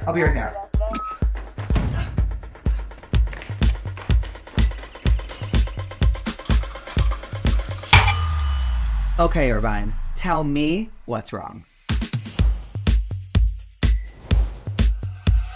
Whoa, what a glitch that was. But yes, tickets to my first Therapuss live show in Irvine, California are live now. Ticket link is in my bio. I'm so fucking nervous. I could puke. Please come. I'm so excited. I love you, pussies. Enjoy the episode. Hi, pussies. Hi, pussies. Hi, pussies. Hi, pussies. And welcome back to Therapuss. Today, we have the incredible Brooke and Connor here in the Therapuss office. Hi, Brooke. Hi, Connor. Hi, Jade. Hi, Puss Pop. Tense up. Tense up. It's great seeing you in action. It's like an artist at the easel. You think? I really do. That really made me feel better. Oh, Sometimes good. all I need is a good compliment. Oh, yeah. I'm happy to give you them whenever you need it. You know what I mean? Yeah. What's your star sign? Gemini. Wait, don't frown. Okay. I have a Gemini rising and a Gemini moon. Okay. And I'm a Scorpio sun. Are Okay. you a Leo? Virgo. Damn. Yeah. I totally see that. Is he controlling? I have to start lying about that because it never. Yeah. I wouldn't say you're controlling. I would say you like control. So he's a Virgo. Yeah. I guess that's true. Mm-hmm. Yeah. Well, how's your guys' day going? Oh, Jake. we touched on this for a second. Tell me everything. Well, we weren't recording. I know, but I know, Oh, but sorry. we saved it. Sorry. We It was saved just- it. We saved we're it for the kind of P. we all. I like your are- mustache. Thanks. Yeah. I shaved it. For I this. also really like it. Oh, let's go, you guys. Thank you. I was gonna say, never have I ever really had kept a mustache, especially for someone else's podcast, because a lot of people are gonna be like, "That's disgusting." What are Why? you thinking? Because there's 6 hairs. This is like a week and a half. Yeah. So, Yeah. Are There's you Christian? more than 6. Do I? Are you Christian? I'm religious. No, like You're religious? like your blood. Like, are you Christian blood? Like, was I? You're raised not Christian? Jewish. You're not. Yeah. Oh, I don't know. Because I usually find Christians have a harder time growing hair. Okay, Yeah. let's dive in. Let's dive into that. Well said. Why do you think that is? Because Jews Jews like are myself, very we're hairy. so Hairy? hairy. Yeah. And then I was always so jealous. Like, I grew up in a pretty like Christian town, and people used to ask me like to raise my arm as if I was asking a question, and I'd be like, "Oh my god, why?" Because I was the first fucker with armpit hair. I was too. Like, yeah, and it's Third so grade. embarrassing. You'll never know that pain. And I used no, to I won't. But I'll know the pain of like everyone getting to shave and me being like, I guess I should try to shave. Are you like Irish or like what's the vibe? No, I don't really know. But look at my Jake. Look at my eyebrows. Like I don't even have eyebrows. Like I think it There's goes no hair beyond anywhere. beyond being a not Jewish. a non-Jewish person. Yeah. But you have luscious locks. You do.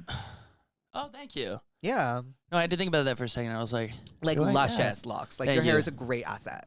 Thank you. Of course. Yeah. I have super hairy legs. Just Oh, I have the most Yeah. hairy legs. well, actually, I was. Wait, they're not good right now. And I was gonna say they're not. smooth, so they won't. No, prove no, your no, no, point, no. but They're really very hairy. prickly. Okay, gotcha. Before I learned that like women aren't supposed to have body hair societally, which is wrong, and that's So part of the anyways, reason. yeah. Part of the reason I'm sporting some leg hair today. It's not at all that I'm too lazy to shave. I used to show my leg hair to boys and be like, "Look how hairy my legs are!" Like, Yeah. like how really cool. funny. Oh, that was Like- a thing. But yeah, no, my legs are so hairy. Isn't that crazy? Anywho, Kristen's can Me grow flirting hair. with Connor. Look at my hairy legs. Oh shit! Damn. That Well, shouldn't make you uncomfortable. It doesn't. It did. It did make you No, uncomfortable. I just was gonna say I think you have wow. more hair than me. yeah, I ate- know. she ate I'm with that very little hairy. She ate. I She ate. kind of left no crumbs right there. Not a No, single I'm one. never leaving. Well, pussies, if you don't know, tomorrow's Valentine's Day. We're recording this prior to Valentine's Day. So what are you guys doing for Valentine's Day? Well, it's funny you say that. I was gonna make a TikTok about this. Wow. You know what happened to me earlier. oh yeah, that was funny. Tell it. So I was getting into my car earlier, and it's been a while since I got a parking ticket. I usually just like factor that into my rent. And I'm like, Yeah. it's just like I'm gonna get one, so no harm, no foul. Right. It's been a while since I've gotten one, Yeah. and I do feel insane. Just like your Instagram story today, I was like, I do feel kind of like weirdly not in control, but I'm gonna lean into it. So out of I control. saw the parking ticket. I go, let me go grab that, make sure I don't get another one or towed. And I get closer. I'm like, that's not a parking ticket at all. It's a note. And I was like, oh, what did I do wrong? So I'm always doing something parking wise. I pick it up. It was the opposite of a parking ticket. Was it a love letter? Kind of. Wow. It was an invitation to a neighborhood orgy. Word for word. Subject line, neighborhood orgy. Do you have it with you? It's in my car. I should have brought it in. I memorized it, don't worry. It said, used to do these all the time in San Francisco, made a lot of friends, even more memories. If you're interested, text me, name and number. And then my favorite part of the whole message, and this is why copywriting is so important. They said, looking for locals only, but open to outsiders, as well as insiders. Wink face. Ha! So That's I funny. think I might. You should I just. might- Wait, I think you should. vlog Tomorrow, it. I mean, tomorrow. no It's one's tomorrow? doing it that way. Valentine's Day is tomorrow. I'm sure they're gonna I have like- a rendezvous. Maybe. I just want to hear about it. So, like, I think you should do it. I think so too, and Well, you it's should nice- vlog it because Yeah. that's something that other influencers aren't doing. I'll wear a GoPro on my head. yeah. Hey. Wait, you should absolutely do that. I'll Jay Alvarez style vlog it. Yeah. Yes. Oh, Yeah. Where were you when he dropped those vlogs? Because I was in middle school, like, pinching my rolls. I Wait, was whoa. on like a different side of the What do you internet. mean- What do you mean pinching your rolls? Is that like a figure of speech? Like, my rolls on my stomach, like, I would pinch them as I watched the Jay Alvarez Because you video. wanted them gone. I wanted them away. yeah. Oh. The other day, I was like to someone I worked out with. I was like, it was my trainer, and I was like, oh, like how do I get rid of this? And I forgot that trainers like don't lie to you. Mm-hmm. And he was like, Oh, yeah. that like that's alcohol. Instead of like that's not there. I love when people lie to me. Yeah, Tough love. Just like, please lie to me. yeah. Oh, That's why I like LA better. Yeah. Because we live in a city of liars. Yes. Yeah. I love it. yeah. Where are you from? Colorado? Texas. That's where the Christianity thing came in. I was like, I'll tell you, it was probably the same thing with you. It was like you grew up in that area with all those people. Wait, so we never got. Are you Christian? It's like just me being an individual right now. I just like keep. What are your such an parents? open Like, what mind. are your They're par- Christian. Yeah. Yeah. So, I was that was raised- my question. I was raised Christian. I feel like with Your religion like, my friends that are non-conforming? Jewish, it's like you're always Jewish. You don't just you're not like I'm Jewish. It's a but I lifestyle. like, just don't go to church. Mhm. With Christians like I just haven't gone to church in a while. But like yeah, it's a lifestyle. You You're wanna know what- confusing me. I'm confused too because I didn't want to say like my Jewish friends don't go to what do you go to? Synagogue? Temple? I Yeah, sure. Synagogue. have no clue what's going on. Oh, that was really Well, it's like funny. you are always Jewish, Right. But like a Christian person that moves out of Texas to like LA is usually no, I'm not. I don't. Anything anymore. That's not how it works. I'm lost too. Let's move past. I it. think you're still a Christian even though you don't live in Texas. Yeah. No, I didn't. Yeah. You don't have to like pray. Where are you from? Philly. No way. Do Way. you love it? A little, not Yeah. really. Right. Yeah. My manager is from Philly. Oh, do you Yes. know where from? No, but I know that he loves Jason Kelsey. Okay. And he loves the Yes. Eagles. Matt? Yes, go What? Eagles. Matt? Yes. Matt is from Philly. Yes, as well. One thing about people from Philly, They'll let you know. yeah, they will. They But will. there's so many people from Philly. How big is Philly? Huge. The thing It's about huge. Philly is Yeah. that like people from Philly feel a lot of Philly pride. I feel like I missed the boat. Like I don't really care that I'm from Philly. You want to know why I think they feel Philly pride? Why? Because wasn't Philly like? Isn't that where the Liberty Bell is? Yeah. That's where like everything went down. The It's, Liberty yeah, it's one of Bell. the 13 colonies. Exactly. So they're Yeah. like, we'll let you know. We're OGs. We're gonna remind you. Yeah. Like we've been here. Yeah. It's like when you used to like transfer. Did any of you like transfer schools from middle school or whatever? No, but No. I told everyone I was. And all the OGs or the lifers, like they wouldn't let you fucking forget it. Oh my God, that's a good point. Thank you. Yeah. Like, Love born and you. bred. I feel like New York people are like that too. Like if they were born and That's bred in another New York, one of the 13 colonies. Sheesh. It all goes back to the Maybe the it's just OG like a 13. Northeast thing. It's just it's intense. Yeah. I really can't believe you're from Texas. Yeah, it's many forget.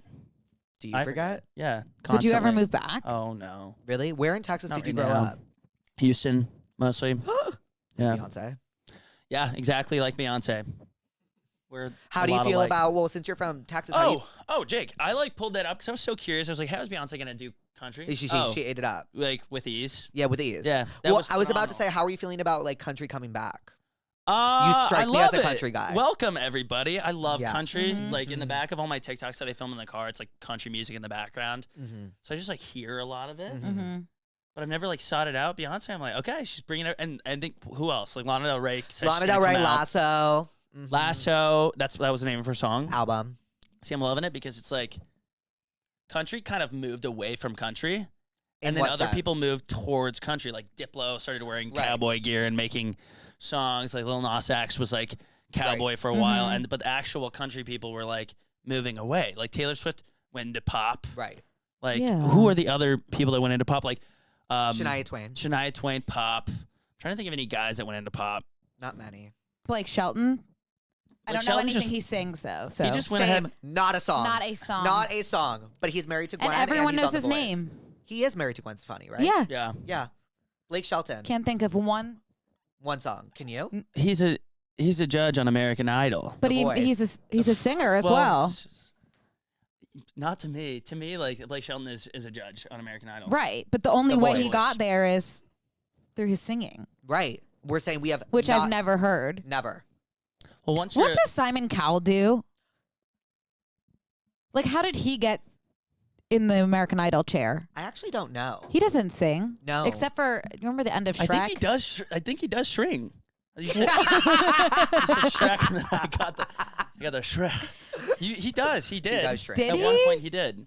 Or does he just manage people? Or record labels or whatever? Maybe that. But he like created One Direction. Yeah. So he wins. Siri, did Simon Cowell ever sing? Cowell hasn't released any albums as a recording artist. Right. Yeah. Wow. I used to have the biggest crush on him. I did too. Yeah. There's wait, some. yeah. Yeah. Yes. I was like a big early days of American I Idol. feel like we're really similar. I think so too. I like have always thought that. I've watched you for forever and ever, like since 2020. Oh, and I've Jake. always felt like we were similar, and like this is just solidifying it more. I feel that way too. Do you want to sit on? Do you want to sit next to her? No, it's No, okay. I like to be able to look at him. Okay. Yeah. cool. Yeah. And just kind of have that soul connection. Yeah. I also was in love with a lot of the early American Idol contestants. like David Archuleta. For example, David Archuleta, Yeah. Clay Aiken. Like, Who else was there? I loved the Kelly Clarkson. Elliot Yamin. no. I love that. I love that group of Who young was men. the one that was like he played the guitar, but he was like a rapper, but he was also like a rocker too. He like was second place to Jordan Sparks. Do you know who I'm talking about? I know you know who I'm talking about. He was so hot. No. I don't know anyone. From Oh, I also thought Daughtry was hot. I was about to say Daughtry. I thought whoever Kelly Clarkson, who was she like competing with? Justin Gambino. Yeah, he was hot as well. He Yeah. was- and what did that movie they made? Of Justin and Kelly go to Justin and Kelly. They did yes. something. Oh my god, a moment like this. Yeah. Fuck. They will never a make moment an like this American is Idol. classic. I'm really shocked at like how you guys are able to pull stuff like that out. I was raised by They're the TV. formative. Yeah. Did you have unlimited screen time? Unlimited. Unlimited. Unlimited. My parents were like, go. Go. We don't want anything to do And with you know what? I think it's helped us out. I do too. I Okay, feel great. Do you have OCD? Yes. Do you? Yes. Oh, Jake, I love Are you on something for it? Yeah, I'm on a few things. Prozac? No, right now I'm doing Zoloft. Okay. And But that was thoughts? after taking myself off of Prozac. Cymbalta. Okay. After taking myself off of Lexapro. Because I convinced myself, like, oh, I'm fine, actually. Yeah, you're not. And then I'll go off. And it turns out the only reason I was fine is because I was heavily drugged up. Yeah, and you know what that reminds me of? What? Obviously, you watch Girls, right? I have watched the first 2 seasons. So when Hannah has the OCD meltdown because she doesn't take her meds because she needs to write her book. Yes. I've seen that part. I need to get back into watching it. Yeah. What was your favorite show growing up? Growing up, Yeah. Oh, wait, I didn't say mine. SpongeBob probably, but I was just saying, like, you guys, I was pretty jealous of the memory that you guys are pulling this stuff out of because, like, I don't even remember, like, 4 years ago. Did you watch, I like, don't Disney, think I have a memory. Sweet Life, At Hannah least you guys Montana? remember some TV. I don't Right. even remember. I know that I was outside. You were probably I- outside playing a lot. I didn't participate Yeah, in but, that. like, how come I... No, We man. weren't outside, so like No, that's I the remember thing. everything Me and Brooke talk about this a lot, but, like, do you ever make up memories? I'm like, I don't... all the time. Yeah. Like, who was that that doesn't person? mean they're And not I don't- real. That all the time. If they're Okay. real to you, They're real. they're real enough. Yeah. Mm-hmm. And I have some memories like ingrained in me that I wish I didn't. Like what? Like one time, me and my friend looked up naked people on YouTube. Mm-hmm. Just naked people? Yes. Like, what am I supposed to do? I was like in first, second grade. You were I'm And not. Curious. No, it's I'm in bed, Mm-hmm. going to bed, like playing my Pokemon. And all of a sudden, my dad knocks my door and he's like, Jake, like, blank's parents are here. And I'm like, what? It was so fucking awkward. Like, that's a memory I wish I didn't have. Oh my you God, looked that's, up naked people. Like, kissing. and- that's like a good memory though, because you know when you're a parent, you'll handle it the exact opposite way. Right. I'll be and like, your wait, kid it's so fun. maybe won't need all the what meds you're that gonna we're want to on. type in is this. We actually, I remember, I have that same kind of memory where me and all my friends got on this like online game called Imvu. Of course, I know MVU. Oh, I don't know IMVU? IMVU, and like Yes. we were all making our characters fuck each other, and it was like no, I wasn't fucking. Is it like Sims? It's a lot like Sims, except I don't. For some reason, You've it was, never like, had way more IMVU? sexual. No. Did you ever do like Moshi Monsters? No, I went on Omegle a lot. Okay. See, that's dark. It was actually pretty dark. That's where things take a turn It because was dark. there's not even like a fake animated facade. It's like that is a gray dick. Yeah, you want to hear the darkest part actually of my Omegle journey? Yeah. Yeah. Me and my friends would ask people to rank us from prettiest to ugliest. Over and over and over again. Self sabotage. And I always got ugliest. Oh. Yeah. Yeah. And I would literally be like, just keep going until I got like at least like second or third, just not ugliest. And we were doing it all night until I got like second ugliest or something, which was sweet. That is nice. Yeah. Oh. That's one of my formative memories. My most formative memory is when I Googled gay porn and had a virus attack my parents' computers. So they had to come to me, tell me that they actually didn't have a problem with what I was Googling and that they were so supportive, but that I couldn't look up porn on their computer anymore. Yeah. Okay, so gay porn was fine, just like no porn in general. Yeah, because it gave their computer a major virus. Okay. Just we're doing no viruses right now. Yeah. Yeah. That's sweet. Can we talk about PCs used to get viruses like no other? I'm confused. Is the whole thing with Apple is that they don't get That viruses? was the first thing about it was like Yes. no more viruses. And they fucking lived up I to feel that like promise. I have They gotten- did. They- They did. They lived up to that promise. Because I think a lot of people too. Like I feel like your followers specifically are probably really Gen Z, so they probably don't understand. There was a computer room. I think. You Oh, I might. remember the Oh, computer God, room. computer There's room. computer room. So like you're looking up gay porn. That's in your computer. What That happens is a in the shared computer room space, stays in the you know? computer And room. I didn't always know how to clear the history. It was confusing. That was It advanced. was confusing. It was confusing. It was confusing. Your tubes were tied. You had to just leave it there. Did you ever use the computer at the local library? No, I don't think I could access my local library for whatever reason. You didn't have a library card? I used to memorize my library card. Oh, that's Oh, nice. Jake, that's cute. That's why I have such good memory. Yes. What were you saying? Nothing of importance. You didn't go to the Everything was library. just really spread out in Texas, so it wasn't like I could go to the library. Like it was 30 minutes away. Really? Yeah. In all of Texas? Everything's like that? No, I would just like where I lived, Damn, Connor. out I'm in the sorry. country. I'm so sorry. It's okay. too. I made used it to with zero love, memories of it, but used to love the library and the Scholastic Book Fair and the Scholastic Oh used my book God, fair. the Scholastic Book we're Fair. outspoken about the Scholastic We BF. need a candle. Smells like Scholastic Book Fair. Yes. Like I need something to bring me back. The smell. Mhm. I don't know if they did one for adults. Like, would it be would it feel the same? No, it wouldn't. It And wouldn't. you know, I got my first CD ever there. It was kind of broken, but it was Breakaway by Kelly Clarkson. Good song. Did you know the song Because of You is about her parents' divorce? Of course. I found that out recently. It's about her dad. Found that out recently, and it like completely altered. She's a life-changing human. She's life changing. She's life-changing. And I didn't, and I took her for granted. Nope. And I'm not Me going to too. do that anymore. I'm What is never she- going to do that again. What is she doing right now? Singing. The Kelly Clarkson show as well. The Kelly Clarkson show. That was rude of me to even say that. No, it's Daytime okay. host. It's okay. It has its niche. Yeah. Yeah. Is it huge? It's huge. Yeah, I I think think so. that And Maybe- you want to know what makes it so big? She sings a little bit at the end Oh, each good. time. She should. And Oh. she covers songs, and it's like infamous that if Kelly Clarkson covers your song, it's going to be better than Right. yours. Yeah, that hurts to hear, but it's true. Oh my God, you guys, I'm having so much fun. I forgot to even get into our first segment, Therapist. Therapist. Yes, Therapist. I want to even say therapist. before you go into that, you're way better at having guests than we are. Oh my Like, God, it's insane. Wait, really? Yeah. Like we You guys. Oh, don't ask any questions. Me and Brooke, if you were our guest, which hopefully, Yeah, well, the yeah, we future. have a date locked in. Yeah. You- see what I mean? Like I suck. Like me and Brooke will start getting in an argument and then just fully turn towards each other, and then we'll be like, "Oh shit!" Yeah, So where are you from? right. And then right. we're just, anyways. You're Well, You're very talented. talented. We're gonna You're Thank you were you. born I think to you two are very talented. you were born as a well. podcast host. What are you doing? I gotta kind of get like. That's okay. kind of, I like, respect hear that. you so I can. Are you talk comfy? without- Okay. Yeah. Do I look okay? Oh my There's God, no- you guys! Before we get into Therapist, I bought an $1,000 octopus. I saw that. It's the jelly cat, Do you want right? me to go get it? Can Please. you please? I'm begging. Okay. I have recently developed a jelly cat addiction and need to go Yeah. to the jelly cat diner. Wait, is it? It's a Okay. Okay. What do you want to talk about? like Jake having this awesome studio. It is where real pretty. I do feel like me and you are breathing so close to each other. Are you feeling like a little bit lightheaded? Right about to pass out, like faint type thing. No one get up all at once. I'll be totally fine. No one stress. Holy oh moly! my God. Oh yeah. Oh yeah. Oh, Jake. right? So that was 1,000 USD flat. Well, it was 800 plus tax. Okay. And you know how that goes. Ooh. Wow. Oh my god. Oh my Okay, so God. this is actually Connor, a great. These are the jelly cats. This is not a typical jelly cat, but Wow, Jake. So his name is Neville Papperpuss. yeah, Wow, Neville it is. Papperpuss. Yes, right? It's cute, huh? It's adorable. He's very handsome. Yes, I'm Wow. I'll sit with Wow. him. I guess I actually didn't even realize this is Passandra. Oh, sorry. I was crying You when love- you first introduced Passandra. Pleasure. This is Passandra. Hi, Oh, Passandra. hello. You're looking Pleasure. beautiful. Oh, she says thank you. She's such a little bitch. I love. So you have Passandra, Neville Pusserman, I have Passandra, Penelopus, Penelopus, Neville Good. Papperpuss, Papperpuss. Sorry. ETP, Extraterrestrial Puss. Okay. Puss Sheeran.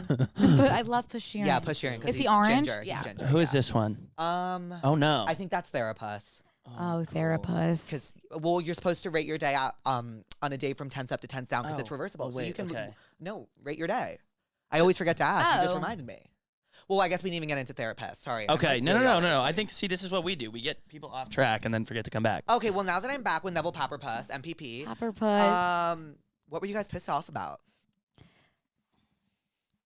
Do you want to go? Yeah, I can go. Okay. I have so many things. I have so. I have a couple as well. I was really pissed this weekend. Okay. Like so beyond pissed. Because me and my friend booked a little staycation Where? at the one hotel. Love.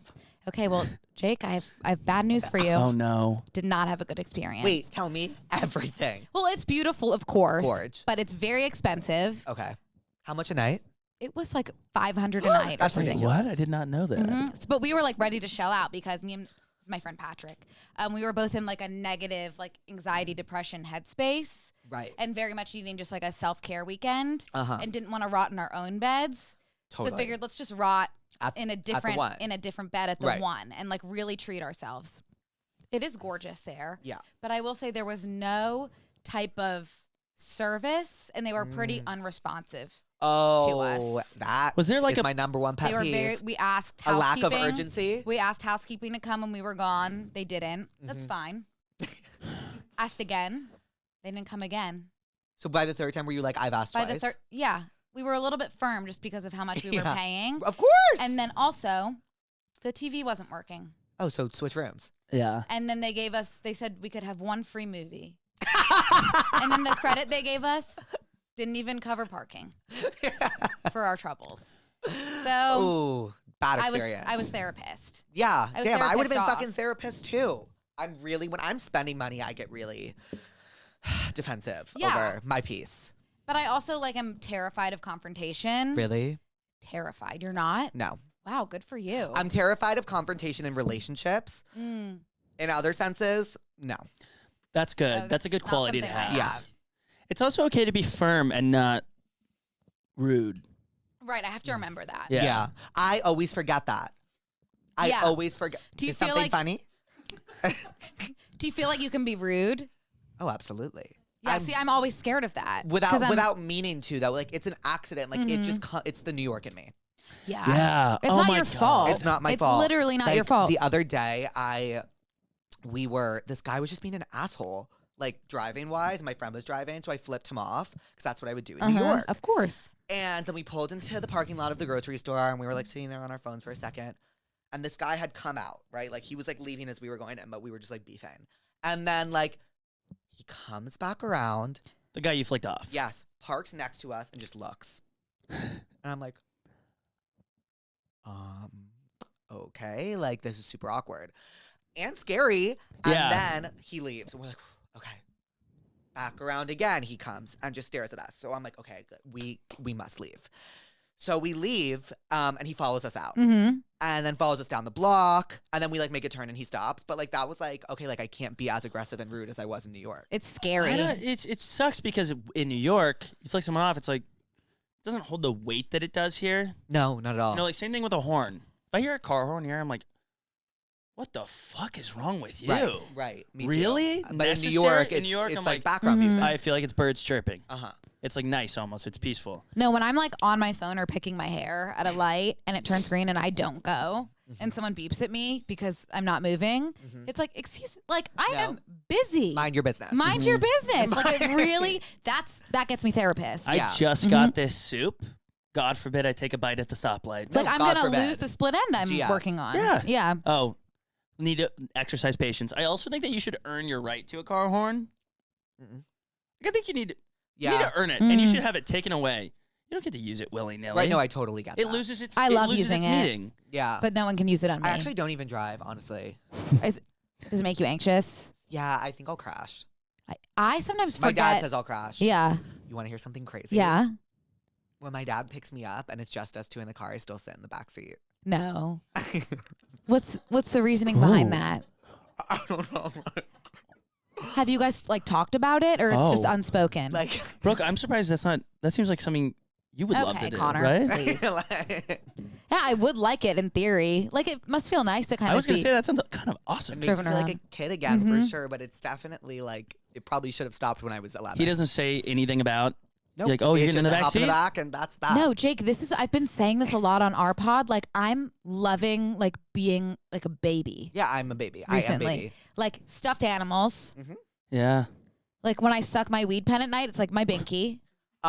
You should get a bed jet.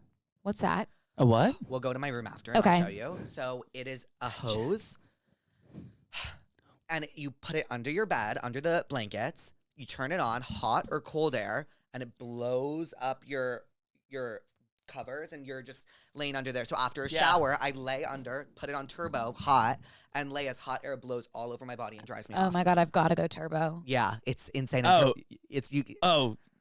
Yeah. Oh. Yeah, like, Oh. it's the craziest thing. Oh. You can try it in my bed after this. I have genuine like full body FBCs. Yeah. FBCs. Oh, FBC, we say that. I gotta get a turbo. What's it called? Turbo jet? Bad jet. Bed Bed jet. I'm gonna prepare you. You It's need fu- an affiliate link because I'm sold twice. Yeah, I know. That's what I have been saying that. Mm-hmm. Oh, I need that Bed so jet. bad. I don't want it hot though. I want it cold. You can You get it can both. get that from Wow. You can Bedjet. control. Are Wow. you ready? The degrees from 50 degrees, 50 to 110. Is 110 safe? Yes. Have That's you done? turbo. Have you done turbo? That's turbo. You can only do it.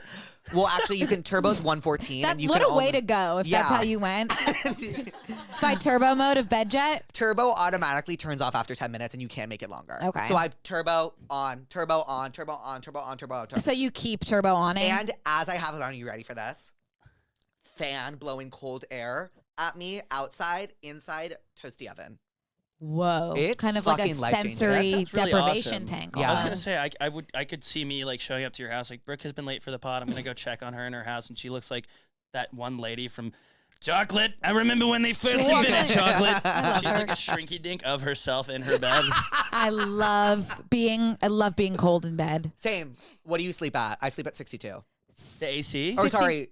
I sleep at 62. Oh, I do 69, Oh, whoa. Ooh, but fan sexy. blasting. That's hot. Yeah, it's real hot. Yeah. Well, what are you therapist about?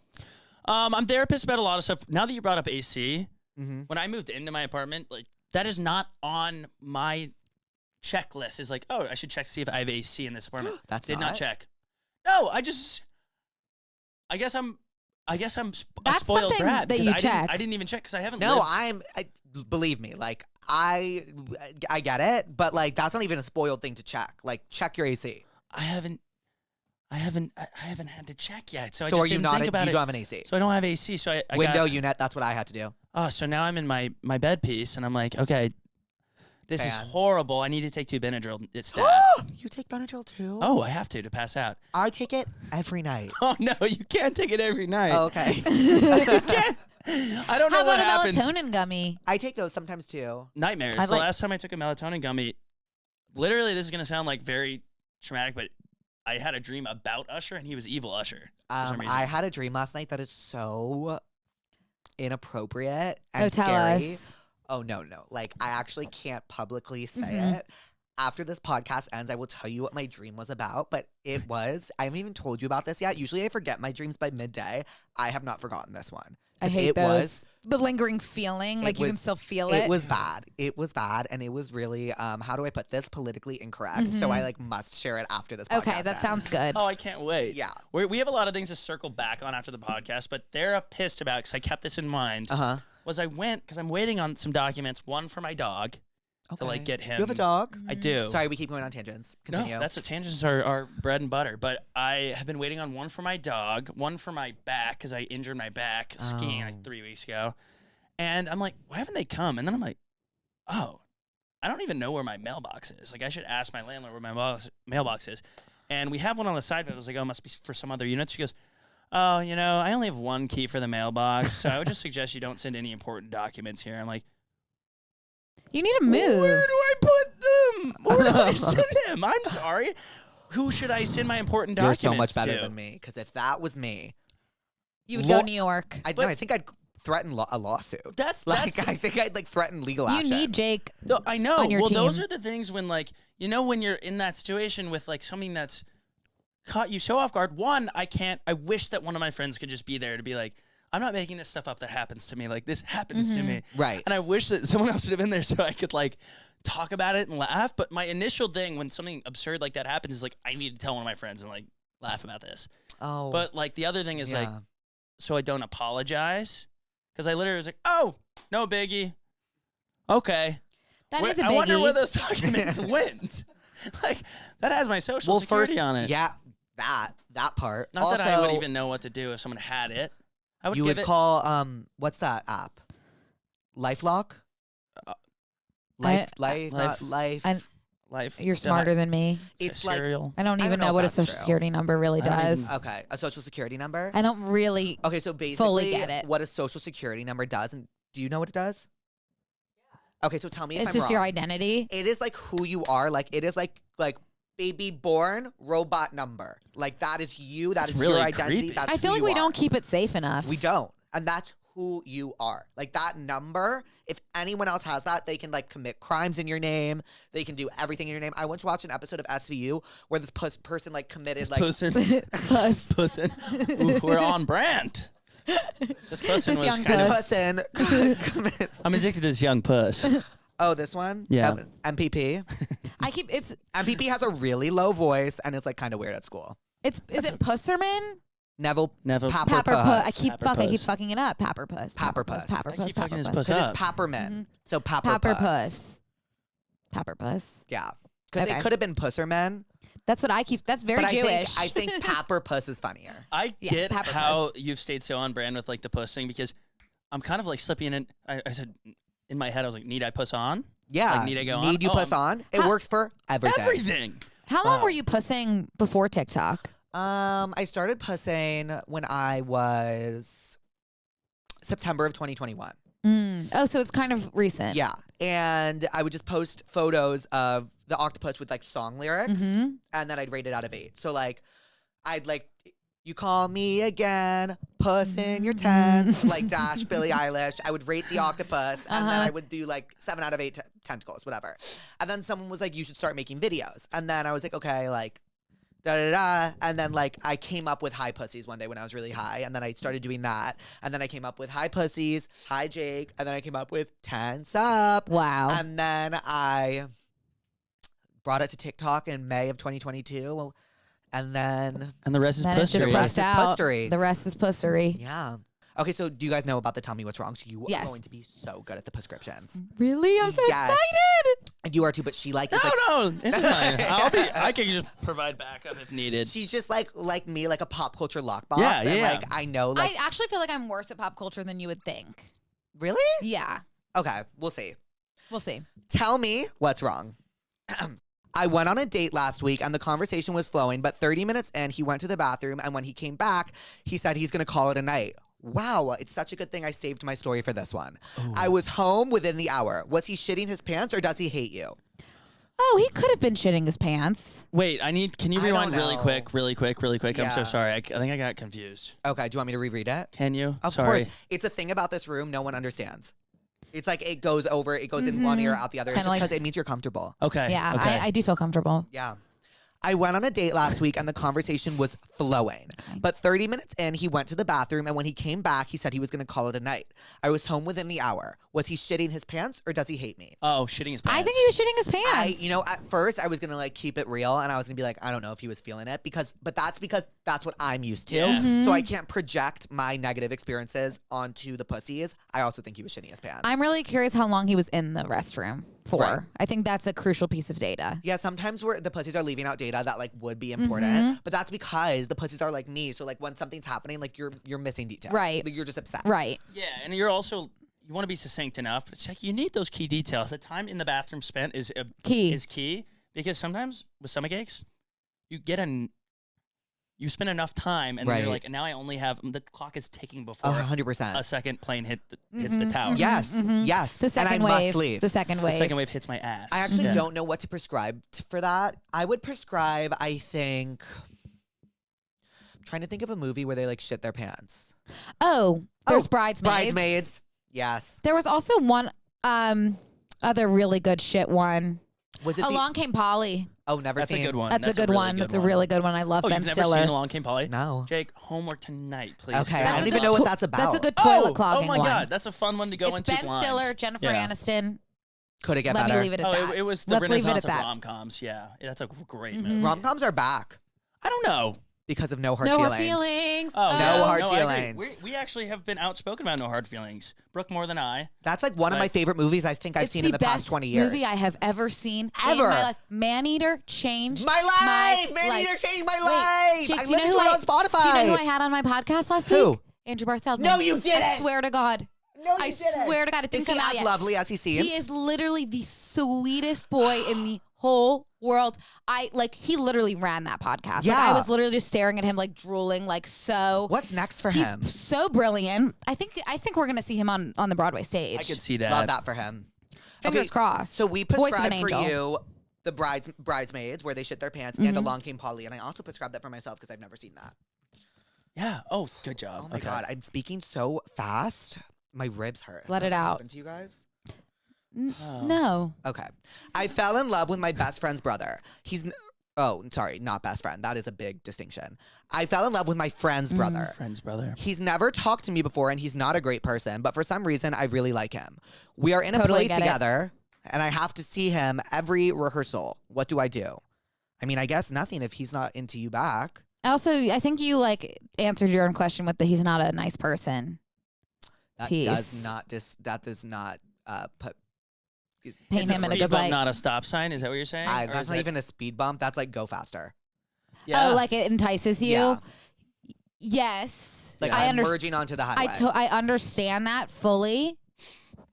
That being said, I'm flicking him off so he follows me into a parking lot of the Yeah. grocery store. maybe And I get start out. Yeah. start practicing positive patterns early. Okay. What the hell was that? I don't know. I love that. I love that. I don't personally practice them. I didn't. I for personally the don't longest practice time. them, but can't hurt to start early. Yeah. Maybe you'll end up differently. So yeah. yeah. I'd just be direct. I like you. We have to see each other every day. It could also be this Ariana Grande thing where like she might only be, you might only be attracted to this person because in the moment, your work crush, if you see them at a bar, you're like, Ew. oh, no.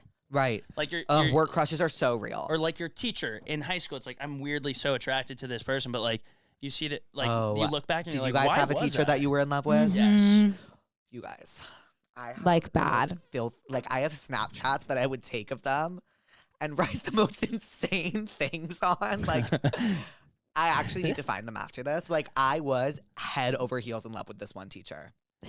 It's the position of power That is. that Ugh. it can't ever be And he would replicated. get so mad at me. Like, were you kind of like flirting with him? No, I think I flipped him off once. Go figure. Oh. I flipped him off once and he was like, "What? I'm your teacher." And I was like, "Well, But you know how like Come when and you're a catch me. kid, like you think that's flirting. you know." Do something about it. Papa. Yeah, I How wish old he did. was he? Like early 30s. That's the sweet Prime. spot. That's the sweet spot. Prime. I think I Prime. need to change my hinge to 30 to 34. Why not? Yeah. Why not? Yeah, why not? What's the oldest you would go? Are you for real? I'm dead serious. 50. I think that's fine. What's the oldest you would go? Honest. Like maybe like 40. Okay, you. Context is key. Who is this person? I'd go up. We've had this conversation before. Mm-hmm. Go in the 60s. Like for the billion. Like Let's say like if this billionaire- person billion- a billionaire is interested in you and like they're like, okay, like Well, that you wouldn't? no, obviously. Of like I'm not course. even saying billion. Like I'm not even talking dollar amount. I'm talking also like position of power. I'm like, Oh, I'll see my way to the I was top. talking dollar amount. Okay. Yes, $1 billion. Hey, 60? I wouldn't Mm. write off a couple thousand Mhm. even. Yeah. Got I a see couple that. thousand I see that saved? for you. Sure. Yeah. I see that for But you. the highest I will go is 34. So what do I prescribe for Yeah. you? The song Best Friend's Brother by Victoria Justice. And I Oh. also Oh, good. Brilliant. Neurons on I know. Brilliant. fire. Thank Okay. you. And I also prescribe good, what is it? Practice good patterns. Yeah. Practicing And good also patterns. That movie, don't tell me, The Edge of 17. That's Okay, a you know I've never seen that movie. that's a good one, and that's a best friend's brother Okay. storyline. I Okay. am covering Brooke actually when I really get involved in the conversation. I'll lean back. My name is Issa. Hi, Hi, Issa. Hi, pizza kind of Mm-hmm. pussy vibes. And I really cannot make this up, but I want my but I want my stepdad, and I don't know what to do. Oh, that's bad. Ooh. That's like horrible. Like, I really don't think I can be around him anymore. But since he's literally perfect, there's no way my mom will ever end things, and they are getting married this June. Oh my god, I want to curl up in a ball. Issa, that's like I've got nothing. No, you need to go. Like, you need to go- seek actual help. I think that's a professional. I like totally get where Issa's coming from. I like feel bad for her. And also, you guys, like that is not the first time I've heard a story about like something along that line. Really? No, I think I actually just lied. I just like have step parents, so I'm like trying to put myself in Issa's shoes, and I mean, what But about maybe the I'm just mom? using She's like, I can't even go after Yeah. it because like my mom won't end things with him. Like, so if the mom did end things with him, she'd go after it. yeah, Yeah. damn. I think something to keep in mind here would be maybe a conditioned response. Wear one of those shocking dog collars on your wrist, and every time you get close to your stepfather, it And needs your to pulse- shock you. Yeah. And then so Like that conversion you learn, therapy. Yeah. Wait, Like but there like, Pavlov's dog. that is crazy. Like, I feel bad for her. Like, there's nothing she can do. Like, that is not like she is not biologically related to him. But I do think Yeah. it's weird that like your mom fucks him, and like maybe that also interests you. You just have to like get over that one. Wait, I can't believe she put her name. I know, and we. That can't be her government name. That's crazy. Issa, I fucking love you. Me too. Me, of course, We wish Issa. you That the goes without best. saying. What's our prescription for that? Well, the last time something creepy like this came along, I prescribed Lolita. But I think I might prescribe American Beauty this time around. Oh, that one's a creepy one. Yeah. Yeah. Just like you shouldn't be fucking your stepdad. Right. TLDR. Don't. My friend, lied about being in a near-death experience to ditch us to go to a Super Bowl party. I'm sure I've done I'm on her that. side. Yeah. She claimed she was working at her job and was held at gunpoint. I love her. Come on. We found out she went to the party our friend group wanted to go to, but we didn't because she told us she had work. She didn't. And we didn't want to go without her and leave her out. How do we approach this? You need to Wait, tip your hat. she went to the at your party friend. that they wanted to go to? Wait, let me put this because I understand what she's saying. The whole friend group was invited to a party. Right. This one girl was like, guys, I can't go. I have work. And then, so the whole friend group was like, all right, we won't go. We don't want to go without you. And then she's at work and she's like, I'll let you know if I get off early. And then she's like, oh my God, you guys, I can't go. I was held at gunpoint. Right. No, she went to the party. She went. Did What do you she think her not wanna- reasoning was? She didn't want to go with her friends Yeah, to the party. she was like Embarrassed by them? Embarrassed by her friends. That's the problem. It's not the lie. Yeah. That lie, like, I can 100% stand by. Yeah. Yeah. If you're using it as like an excuse to stay in. Yeah. Yes. But like if you're using it to like betray someone like that, I can't stand for that. I can't stand for I that. can't stand for that. I don't know what the fuck I would prescribe. Maybe like a friendship breakup. Like I would drop her. And I'm never for dropping because I've been dropped before, but like I would drop. What would you do? I'm torn. I need to know why she did that. I would just ask then. I would be very clear and be like, what was your motivation for doing this? Right. It could be attention at the end of the day.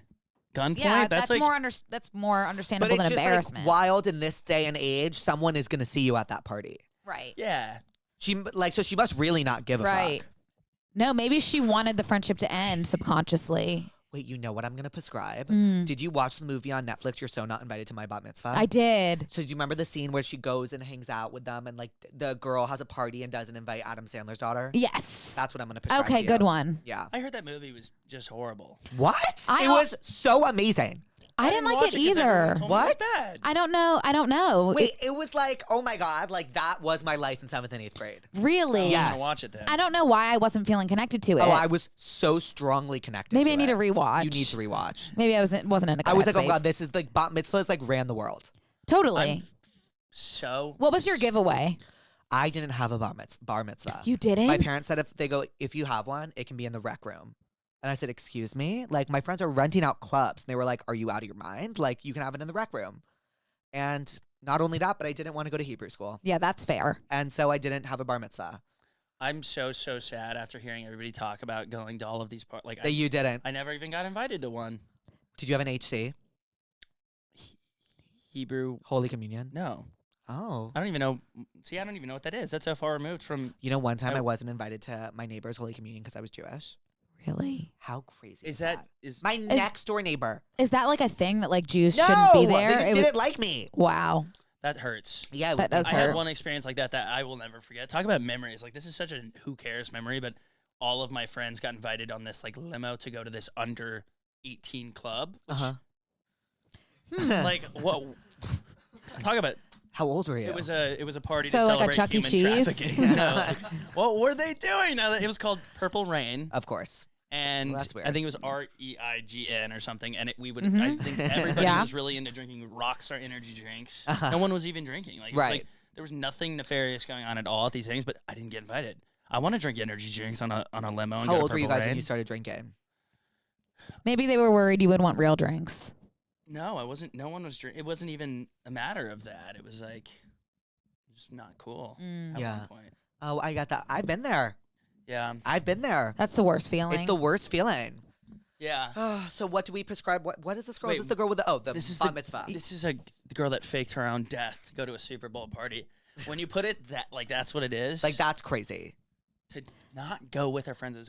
I need one person to sit her down. I know that we could prescribe her. We have to prescribe her something, but like sit her down and be like, Hello. There- what's going yeah, on? be What's going clear. on at Yeah, home? like be clear. Yeah. Something's definitely happening. Because it might be just one person in the group that she doesn't get along with. And she doesn't want And- them there because those are her friends. Can I tell you what it sounds like? Please. It sounds like these other people were only invited to the party because of her. Oh. And she was Oh. like, ugh, I'm just so over this. I need to like make up some fucking lie. It's just better to be clear. No, 100%. Yeah, She even should though watch- it is hard. We should prescribe her the new season of The Bachelor. I hate The Bachelor. I haven't seen. I started watching it. Are you enjoying it? I just want to be a part of something. You would make such a good Bachelor. No, I wouldn't because Yes, it would be so funny, and I would actually watch The Bachelor. no, I don't. Would think, you do it for I the don't think bet? they let you be funny. I don't think they let you be funny. I can't. I probably wouldn't You wouldn't do it do for the bet? reality because of the implications. Like I don't think you could ever Okay. escape that. But you know who did reality and came out on top? Tyler Cameron, Him, number one. Mike White. Mike Yes. White. He did Wait, Survivor. He did serve. Oh, he didn't just come I out on feel like top. it's- He is the he- top. He's the top. He's holding it. He's hoisting So everybody. I think the one thing I would do Survivor. Yes. I would do I would do Survivor. a non-love related one, Yes. although I would do Married at First Sight. Really? I think I'm headed there. Okay. Me too. You'd be Me good too. at that. See, I would watch that because they let you keep your personality and everything. It's so clear that they don't script that. What? Married at First Sight, Right. and I think that like that is so fun to watch because you like are like, oh, this is not scripted. I watched The Bachelor. I'm like, this is that. When you are the yeah. Bachelor, like they are. There's no way he has those AI generated responses to every single person's like little tiny problem. No. Have you seen the show Unreal? No. I haven't either. Oh But my I've god, heard it's, of it. it's literally based on the behind the scenes of The Bachelor. It's Uh-huh. amazing. Have you seen Unreal, Louise? How good. Should we watch it? knew you would have Okay. seen that. I knew you would have seen that. Watch It's it. such Okay, a me huge too. show. Okay. I've had a thing with this guy for a month now, and he is just such a simp for me.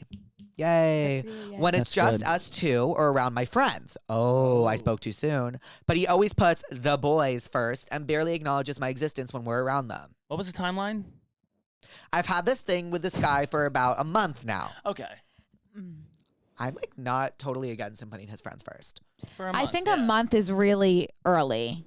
Like I don't think that I would even bring someone around my friends. I wouldn't. Actually, who am I kidding? I would. It's hard for me to Why am I say. lying? Yeah, like all I do is make stuff up and then like take it back. I think it's not like an immediate like huge red flag. No, I don't think I think if you were dating and it's been like 6 months, Right. like yeah, something's weird. Wouldn't you want Him to put his friends first, or like be yeah. like have the person you're talking be like an individual? It's like oh, Yes. this person has things going on, things they have to be at. right. You know, it's like that should be nice. My number one pet peeve is when someone I'm friends with start seeing someone and then just Disappears off the face of the disappears. earth. Yeah. Yeah. So good for this guy. I Yeah. think maybe give him a second chance. The only thing I can prescribe for you is patience. Oh yeah, a heavy dose of Did patience. you review these before? No. You're so on it. Thank you. It's because I drank my fast twitch. What is I'm that? not even Hashtag sponsored. ad? I'm not even I need sponsored. something that keeps my brain like up and at 'em. You Wait. want a little? Can I have a little sip? Please. Yeah. I have it every morning before my workout. Is it an energy drink? Yes. Chug it. You're going to feel. Yes, whole thing. Why? I bit off more than I could chew. It's It going to was a bigger change. it was a bigger Oh, swig. thank you. You're so nice for still speaking into the mic. You get it. Veterans. You're Well, gonna How'd it taste? You give it like 10 minutes. You're gonna start to feel. Do you drink pre-workout? I do. Yeah. It's C4. it's a. Oh wow. It's not good. Like I know that I'm gonna die so early because I drink C4. Of course. Like because I What's that? ADHD, it's like a pre-work. I'm already. Yeah. I told you. Here we go. I have C4, and if I don't actually go expend energy, Yes. expel. I don't know. Yes. My face will need to be ripped off. Itchy. Yeah. So you want to know my cocktail before filming? Yeah. Half of those and a few hits of the weed pen. Oh, I need a Wow. cocktail Yeah. bad. That's my cocktail, and it hits it hits every time. I have been so tense on camera. Oh my god, I'm gonna start like butt chugging these. Yeah, it's Yeah. amazing. They don't even sponsor me. I think they might. Well, last No. time I said they were gonna catch a lawsuit, so I don't know if they will Zero sugar? How's that possible? because it's Gatorade. No, because there's probably taurine in it. Yeah. What's Some that? other kind Chlorine. Of, some other kind of sugar that that they just don't call sugar. It's Oh my god, this one is so fun because this one is implying I have a guest on. 'Cause Aw. yes, I love this one. oh cool. And okay, ready? Jake, help. The guy I like's girlfriend is literally cheating on him with 25-plus-year-old men. We are literally 17. Do I tell him and do I shoot my shot? Jake and lovely guest. Oh nice. Please help. Wait, the guy. She is interested. You could send an anonymous email. I've done that a few times. Ron Is or it- Sammy. Yeah. There's a moral I don't think she should. saying, I don't think you get involved. That's You none of your don't get business. involved in someone else's Oh, relationship. I would have to. Does it not always end poorly? Like, you know what I prescribe for you? This is a quick one. Mean Girls. And I'll tell you why I prescribe Mean Girls. Yeah. That's very true, Yes! Jake. That's very true. Oh my God, this is like my favorite episode I've ever filmed, I think. I'm like it's dead so serious. sweet. I'm having I'm so having a much fun. blast. Okay, I prescribe Mean FBCs. Girls because in Mean Girls, Katie, all they try to do is get Aaron Samuels to see that Regina is cheating on him, and it doesn't work, and it bites them Backfires, in the yeah, ass. And then totally. she ends up throwing up on Aaron Samuels at her party, Yep. and they never get together. It catches up with you. I also think, like, no matter how right you feel like you are Yes. in your mind, like, that's not your place. It's not your place. It's on. It's leave it on. Like, you never want to get involved in someone else's relationship. My parents always taught me that. Yeah. It's so true. I would not be able to help myself. I think I have like Yeah. a disease. I get that. There is one that I've agreed on someone going and telling the other person, and it was someone's dad. The girl saw her best friend's dad out at like making out with a girl at a bar, and she was like, I have to tell either my friend or my friend's dad to tell them, like, I can't live with that. I don't know what I would have done. What did they do? I can't remember. Oh no, and we'll never find them. But like, she was like, I don't know what to do, and I think it was a consensus to be like, if your friend ever found out that you knew that and didn't, You're tell not friends them, anymore. I think she ended up telling the friend, and then the friend did whatever she wanted to do with it. I which think I would do that too. ultimately means like the friend took care of it. I Like, think she that's a didn't little get involved. different too, because it's like it's not like you're wanting to date the your dad. friend or the That's true. dad. It's just like Oh yeah, Damn. yeah, because that feels like, what is your intention? Your Mhm. intention there is to end up with this man, right. It's just like crazy because like, Not be like If- the moral compass. but like back to this girl and her dad. If that was me, because I love to play What Would You Do If? What would you do if that happened to you? Like, do you know what movies I like to play that game most with? What? Like survival movies. If, for example, Like movies, Hunger Games? No. Like Oh. movies like where they're stuck at the top of the cell phone tower and they can't get down. Oh. Movies where they're stuck on the ski lift Yeah. and they freeze. What would you do if? Like you're gonna eat someone. Die? yeah. What movies where they're stuck in the shark cage? That one makes me want to throw up right here, right now. yeah. What would you do if? What would I do if I don't know what I would do. I'd probably tell my friend. I think I would too. Well, What would you do? like if I was stuck in the shark cage and I wanted to. Oh no! If you fuck my saw your friend's dad. cheat- SO. Yeah. Oh, wait. If about the friend's dad. Yeah. I was just saying. I would get so drunk with the friend and then be like, I have to tell you something. That's how you would do it. I would tell them Yeah. right after. I'd actually probably tell my parents Yeah. and be like, I need your help. Oh, I would want like as little people knowing about this thing as possible. Because I think again, like if your friend finds out that you told your parents, it's like, But I told my parents everything. see, my mom talks. Really? So, Even yeah. if you're like, don't say anything? I guess not, but I don't think to tell her that ever. You know what's crazy? Love her to At death. what by the age way. did you realize your parents were just grown up adults? Uh, Or grown up children, like, sorry. Like in college when I was like, Yep. why did you put me in college? Like, I hate this. I'm failing. And then I was like, they don't know. They don't know. They don't This is know their first anything. time being 46, Yeah. you know? They're just grown up children. They probably want to ask their parents, what do I do at 46? Uh-huh. Yeah. Weird. It's a sick. It's a horrible feeling. I think I learned that early because my parents got divorced. Right. Oh, yeah. And so you learn like when you watch them like try to be a single parent and you're like, oh, don't know what you you're don't know what you're doing. Right. Yeah. Oh, yeah. perfect. That's a Yeah. good. Yeah. Part one. This is like heavy. Are you We just got- comfortable? yeah. We Do you want want to lay on No, Neville? no, no. I just, like, I think Okay. I just. to be Is that frank, like is that making you want to Or- crawl inside your skin? No, to be frank, I didn't wear underwear. Oh, and okay. the pants are like Any reason? inside me. No, I was just, guys, I feel like you guys would appreciate this. Mm-hmm. I did 6 loads of laundry yesterday. You smell and like today. Glamorous Diva wash. Glamorous Diva wash. What's Glamorous Diva Wash? Jade! What's Glamorous? It's gonna change your life. You would is love it? it. It's this like super, super expensive luxury detergent. And is it amazing? It smells so go smell Connor. Okay. It smells Where so does it good. smell like it? On my pants. Smells pants. Yeah. It's yeah. Wait. Yeah. Oh my God. It's Okay, so good. so- Here's the thing. Sorry, do you mind No, really no. quickly?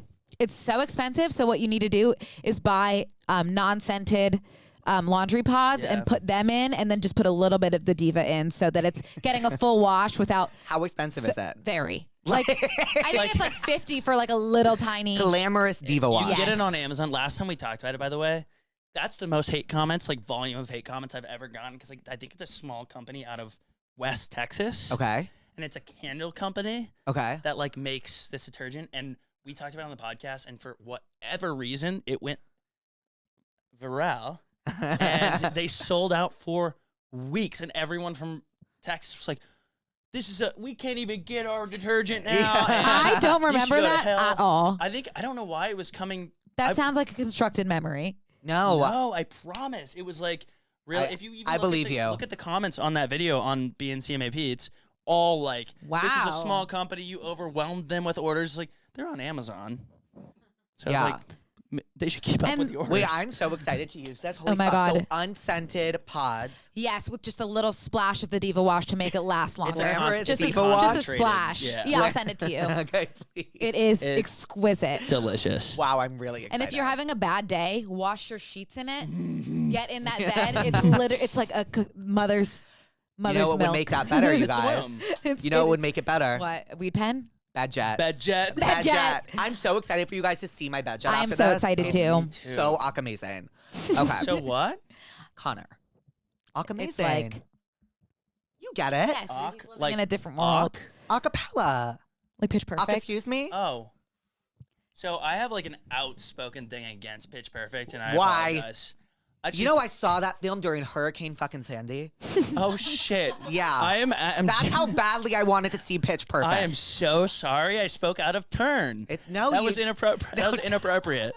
Tell me about why you hate Pitch Perfect. I don't know why it. You don't like singing. You have not lived until you have seen the final Pitch Perfect performance. You know, hands up, up, up, I up, am up. my song. Yeah, it's amazing. Well, I actually don't know if they sing that. Do they sing that? Yeah. They do? Yeah. In the final performance. Oh, I don't know. Hands up. No, I guess they were just singing that on the bus. Oh, yes. It's the best movie ever. Anywho, that's I'll where rewatch Aqua's it. from. The thing about me, I have an open mind. One And thing about you? I Yeah. can change opinions. Mm. Like Brooke and I are like, let's. We don't have rewatch a very things and strong review. constitution. No. That's another thing. Is like, what do we say about our opinions? Loosely held. Loosely held. They're Can ooblack. change in a moment. Yeah. Don't believe anything I say. Yeah. Or do. Mhm. Or do. Yeah. Hi. The day before the first day of school. So the day, okay. I found out my best friend would sneak out of my room during sleepovers and fuck my brother. I've actually heard about this happening before. This went on for 8 months. She said it only happened once, but I had proof of other times. It took a lot, but I pushed to forgive her because we were on the same team at school. I then found out that in this time, she was also hooking up with the boy I had a crush on for years. What do I do now, Okay. girl? I would be more upset about the second piece. Me too. The brother, I'd be like, damn. Well, that's kind of like on your brother for fucking your friends. Yeah. You know what I mean? Want to hear something Yeah. I heard about once? Yeah, I do.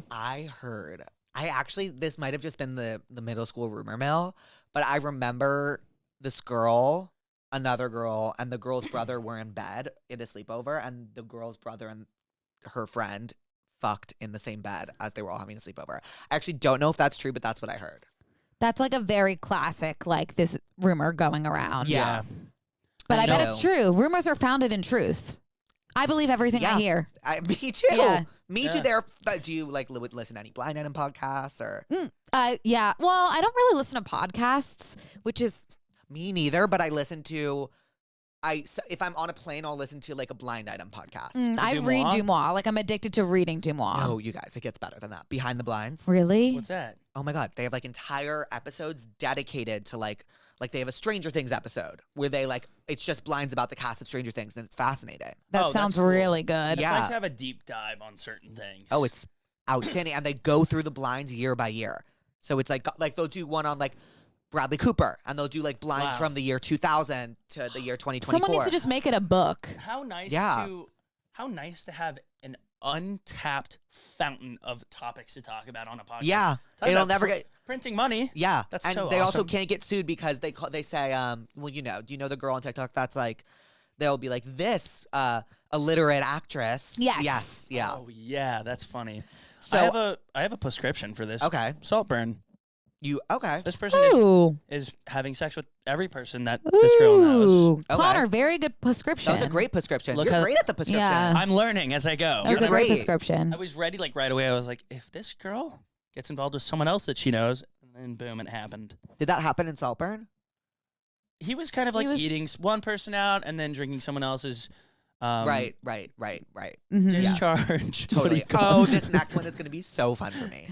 But anyway, we prescribed Saltburn. I don't know if I need to prescribe you another medication besides maybe a friendship breakup because this girl sounds like a bitch. Buckle up. My situationship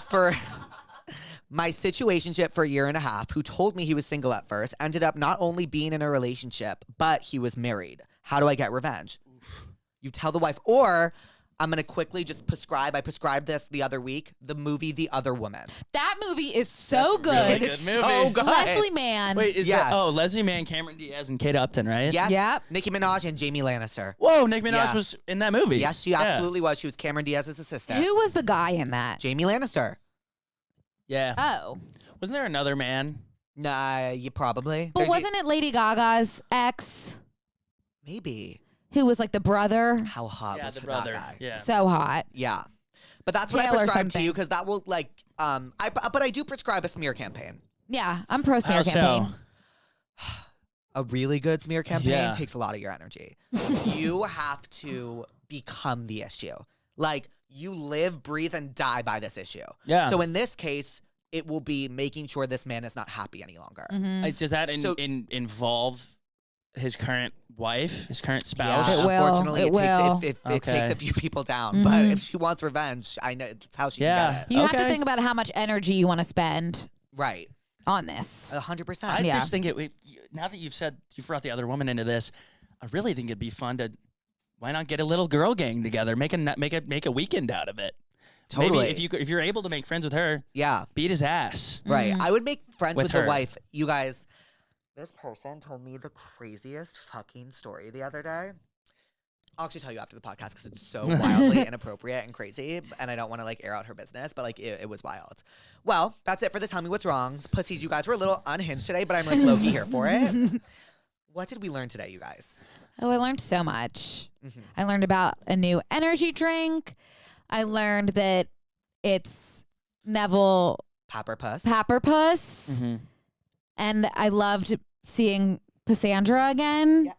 Girl. She's She's so so annoying. darling. She's always yelling about like not being featured enough, but she's right here. Oh, She's so darling and that's gorgeous. a nice addition to Papperpuss. Papperpuss. Yeah, Neville. I learned Yeah. a lot of good prescriptions. I learned a lot. Yeah. Jake, thank you so much. Thank you. Yeah. No, thank you. I've also learned a lot, but I'll let you go first, Connor. I learned a lot about my own body. Different parts of my body fell asleep during sitting here as I was moving around. I was like, I didn't even know that like my forearm could fall asleep. It did. Yeah. Yeah. So like I learned a lot of ways to like increase blood flow to different parts of my body. I learned that if I'm going to be sitting for an hour and 15 minutes on camera, I should wear underwear. Which like as someone with a podcast, like, but like going into a space that I'm not familiar with, Of course. really I need to be wearing course. like as much But protection you just as I wanted can. your skin to soak up that fabulous diva wash. It's nice. Yeah. Right into the It's bloodstream. nice. Yeah. And then I learned that like not everybody knows about Diva Wash, which is fun too. Because Yeah. I'm always open to spreading the good word of Diva. Yeah, no, I mean you have. I'm about Yeah. to go buy it. So good. Oh, and Bed Jet. yes. And Bedjet. And Betcha. Oh my God, I can't And Christianity. What words out of my mouth? What I learned today was that Connor was born Christian. I learned today that Connor was born Christian, that he has trouble growing body hair, wait. Yeah. which one could attribute to the fact that he was born Christian. We need to Those do two a could deep be dive, I related. think, But on that, that's, maybe. that's just my hypotheses. I have also learned that I need to watch, what's it, Polly Pocket? The movie, Polly? Oh, Along Came Polly. Yeah. I've also learned I need to watch Along Came Polly. And Yeah. I've also learned that I'm not the only one who's into older men. No, Jake, you're not alone. You're not there alone. are so many of us out there. Yes. Well, thank you guys for coming. Thank you for visiting. Oh, sorry. Ugh, I forget every time. Sit, bitch. Oh, your session is up, pussies. Brooke and Connor, thank you so much for coming. you Thanks for so having much, us. Jake. That was so fun. Love you. Hi, pussies. Put your tents up. Put your tents up. Tents up. Smart cookie.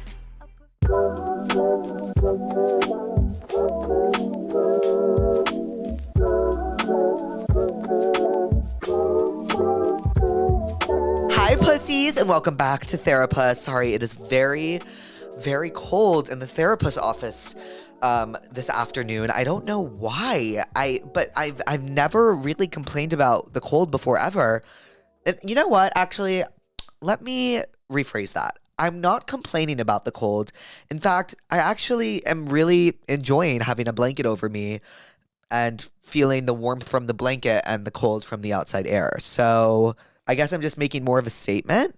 But tonight on Therapuss, we have Lea Michele. I grew up being the biggest Gleek in the entire world, and I never got to see Glee live in concert. So this was extremely full circle for me and really important to me. It was one of my favorite interviews I have ever done. During the interview, I honestly couldn't believe that I was doing it because I kept thinking about how excited I would be as a 10-year-old if you told me that this would be my life today. So I'm just very grateful to Lea and everyone. It was incredible, and I'm so excited for you guys to hear it. Before I go, if you want to see me live, go to passthatpuss.com and click Live with Jake Shane to see if I'm coming to a city near you, and click Tell Me What's Wrong to tell me what's wrong. Leave a name and number if you're feeling fancy. Love you, pussies.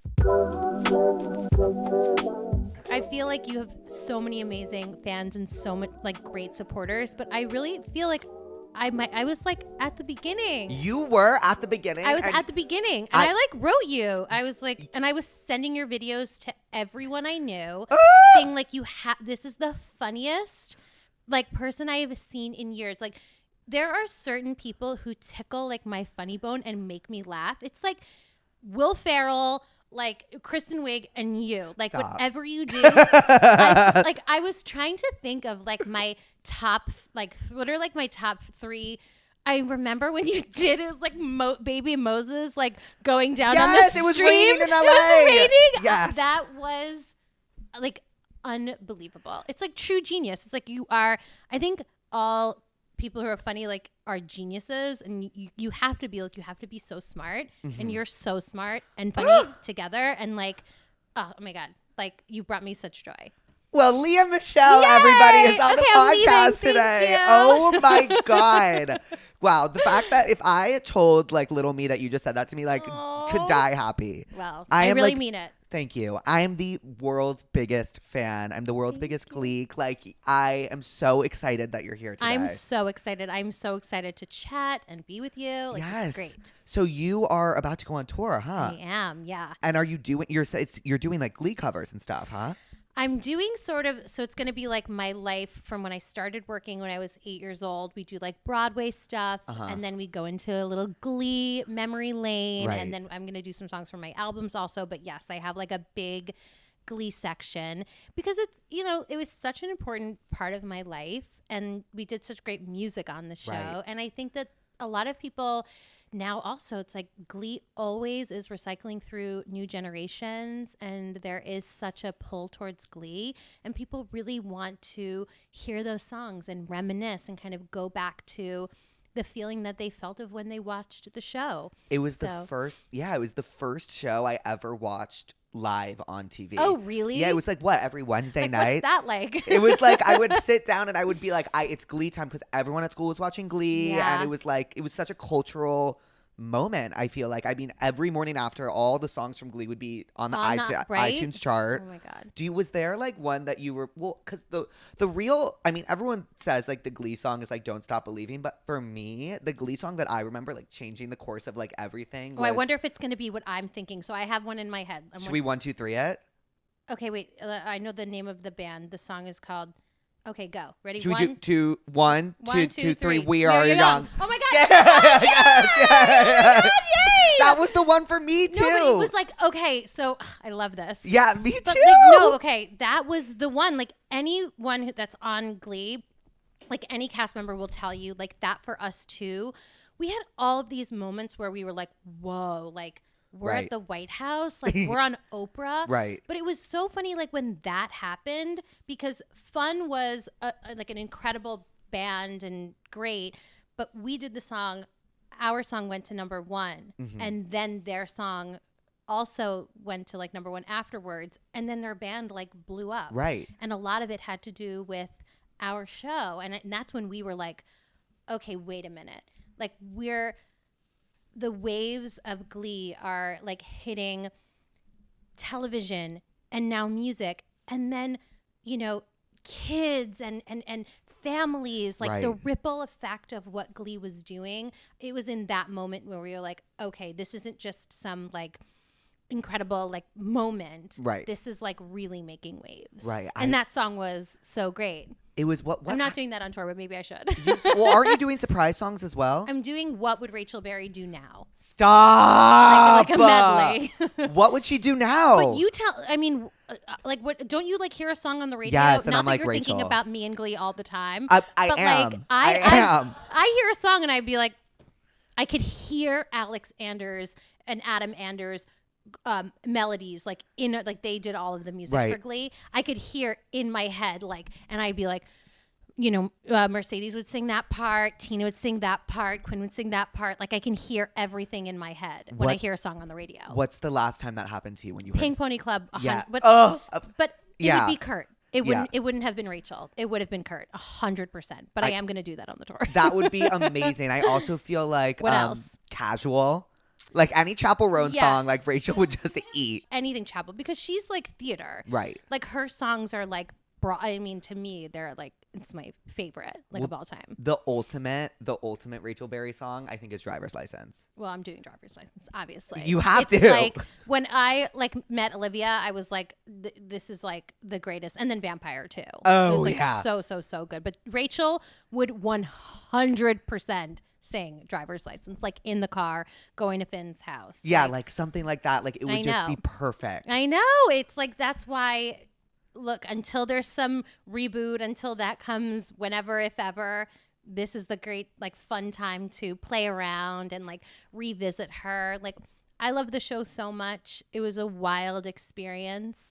And one day, you know, maybe I'll write a book and talk all about it. But I really, you know, the show means so much to me, the work that I did. And I love Rachel so much. So to have the opportunity to go on tour and sing these songs and also talk about what was going on while I was doing them, I've never really been able to do that. Right. And talk openly about, you know, what it was like to sing Make You Feel My Love, or why did I sing Glitter in the Air? Like I there's so much that was going on behind the scenes.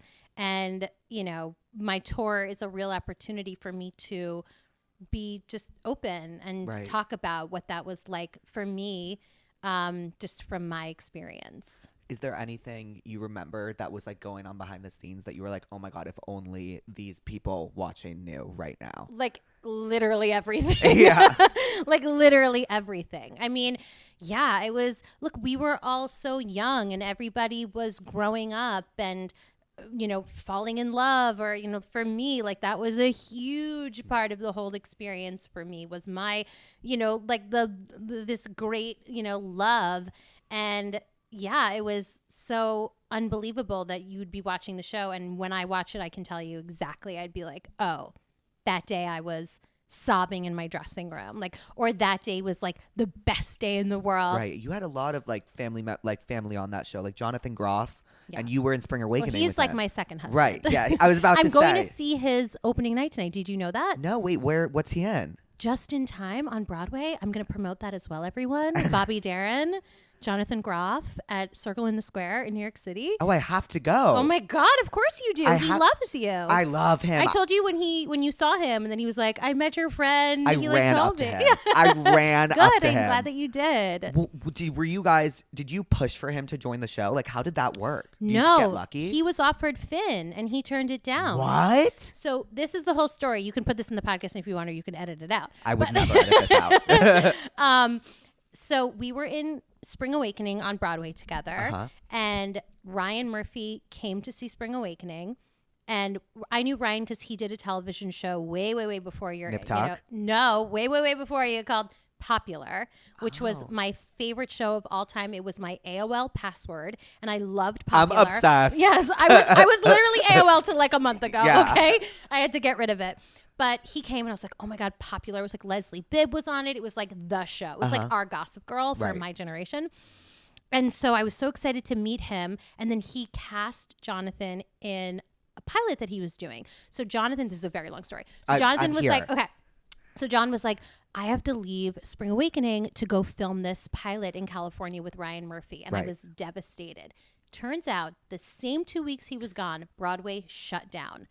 And I didn't have like anywhere to go. And we were like, what are we going to do during these 2 weeks? Right. So I got on a plane and flew like any best friend would do. Girl in New York who doesn't know what to do without her best friend. I got on a plane. I flew to LA. My boyfriend also broke up with me. And my grandmother had passed away. It was like all of this like stuff. And I got on a plane. I flew to him. And he was like, look, I'm working all day, but get dressed. We're going to the Chateau Marmont tonight with Ryan Murphy. I was like, the where? Yeah. I was like, yeah. great, whatever. I go to Melrose Place. I pick out the ugliest dress, but I thought it was beautiful. It was a purple silk dress with ruffles down the front. Literally, did I know I was picking a Rachel Berry Yeah, I was about to dress. say. And I showed up to the chateau. It was probably like the record like scratched. It was like, who is this girl, this like weirdo girl coming here? And I just sat there and I talked to Ryan all night about Barbra Streisand and Celine Dion and Broadway. And then a couple months later, John and I were back on Broadway, and he's like, Ryan's writing this show for me and you. And I was like, no, he's not. That's never going to happen. And turns out that he was. He was writing Glee for me and John. I auditioned. I ended up getting Rachel. They offered him Finn, and he turned it down. He didn't want to play a football player. He didn't want to be on like a long contract. And then they hired Corey. And then, however, later into the run, Ryan was like, will you please come on at least and just play this like, kind of coming in, coming out character. Right. And he was like, sure. So then he came and played Jesse St. James. That is So- a wild, Isn't that crazy? wild story. That makes so much sense, though. I mean, 'cause imagine if I hadn't gone there. Right. Like, the butterfly effect. yes, totally. But is it true that, because I remember hearing that when you auditioned, like there was a car crash or something that Yeah. happened right before, and you like had Yes. glass in your hair? Yes, this is like the story of my life. Like, talk about butterfly effect. Right. I was in LA. I had left Spring Awakening. I knew that this Glee audition was like coming up, but I was like, whatever. It's never going to happen. They're never going to cast me. I was always told I was too Jewish looking for television. I wasn't like pretty enough, like all of that. And I was driving in my little like mini coupe that I had rented in LA, blasting Adele and singing at the top of my lungs on my way to my Glee audition, trying to make a right turn into the studio from the center lane because Okay. I'm from New York City. Right. And I totaled my car, played dead, but then realized if I'm dead, I can't audition. So then I revived myself, literally left the car in the road, ran up the lot, and walked in, and they were like, you can go home. And I was like, I'm not going home. Pulled the glass out of my hair, dropped it on the table, auditioned for Rachel Berry, and got the part that day. They were like, she's fucking, can we curse on this? Yes. They're like, she's fucking crazy. Yeah, Give like- her this part. That is I feel like life imitates art in Glee Yeah. with you. I mean, look, I guess I can't say right now that I'm not like Rachel because I'm really like proving myself. Yeah. But look, there are a lot of things that we are different in, but I completely like her sense of determination. Like, I've been working since I'm 8 years old. Right. I just celebrated 30 years of working professionally. I did my first Broadway show when I was 8. Like, and talk about butterfly effect. Like, I went on audition with a friend and booked it, like, for fun. Wait, and then, you were 8 and you auditioned as it for fun. Yes. Wait, what do you mean by that? Like, how did that come about? My friend really wanted to be on Broadway, and there was a audition for Les Mis in our hometown, and she wanted to go. And then the night before, her father had a heart attack, and her mom called my mom and said, will you take her? Like, I don't want her to miss out on this opportunity. So my mom was like, tomorrow, Chloe wants to go on this audition. Hi, Chloe. And we're going to take her. And I was like, well, I'm going to go too. And my dad was like, you can't sing, but you're a great dancer. Couldn't have been more wrong. Uh-huh. And I sang a song and I booked it. And I was on Broadway 2 weeks later. Over Chloe. Over Chloe and thousands of other Yeah. talented, girls. That is crazy. Yeah. And then you did Les Mis. You were 8 years old. And then from there, what's happened? I just continued to work from 8 until 17, 18. I did Broadway shows, and then I got Spring Awakening, and that was sort of the biggest thing that I did as a, sort of adult. That was a huge moment. It was like a great pre-Glee experience because it was like a mini Glee. It was like a Broadway just explosion of this amazing show. Like we all blew up. Like it was. Do you know Spring Awakening? Of course, I know Spring Awakening. Yeah. So it was. Did you see that documentary? You should watch it. If No, you but haven't. I recently saw some video of. Was it you and Jonathan? And Groff's? he's like crying. And he's like crying. You're laughing at I him know, or something. it's like everywhere. But yeah, that was great to kind of like talk about what that show was like and what that experience was like. And then after that, I booked Glee, and the rest is sort of history. Were you like? Did you guys have? What were your expectations for Glee upon shooting? That's a really good question. I think so. I think that I really knew, I had no television experience. Right. So I didn't really know canceled, like not like I didn't understand. Renewed. Right. Like that. I was just sort of like, oh, I got a TV show and it's, going to be picked up for a season. And Right. I was sort of maybe a little bit more skewing positive because I didn't have as much experience, where maybe other people were probably like, now I understand that it's not as,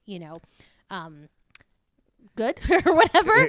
So, but I knew we had something really special. I wasn't sure if people would like understand it. Everybody was like, well, is it High School Musical? Well, is it, like the movie Election? Like people couldn't really figure it out. Right. But it was very clear that once it aired that we were like, oh, like this is going to be something. Now, I didn't think it was going to be what it became. Right. But I think we all knew at that point. Like I remember being in my apartment and finding out that we got picked up, and we were like, okay, like this is it. Were you picked up for the season or picked up for the next season, or what was that like? I remember. So we did the pilot, and I was back in New York, and I think that Jenna Ushkowitz was at my apartment, and we got the email that was like, we got the 13 for season 1. Right. And we were like, okay, like we're going to New York, like we're going to LA, like this is it. That's crazy. Yeah, and then we got the back 9. Right, because there was a dub. There was that long. That season was long. Like I always think the end of season 1. Jonathan had to remind me the other day. I think the end of season 1 is "Don't Rain on My Parade," but it's not. It's "Faithfully." I always think the same thing. Faithfully. By the way, Faithfully. So the other day, Jonathan sends me like a screenshot of Spotify. He's listening to Faithfully. Yeah, the Glee version, obviously. And I was like, oh, he was like, I just am thinking of you in that gold dress. I'm sick. And I was like, oh, I remember we were all like, that was a wild day on set. I said to him, I was like, oh yeah, the end of season 2. And he was like, no, it's the end of season 1. I was like, oh my God, thank you for schooling me on Glee right now. It was regionals, right?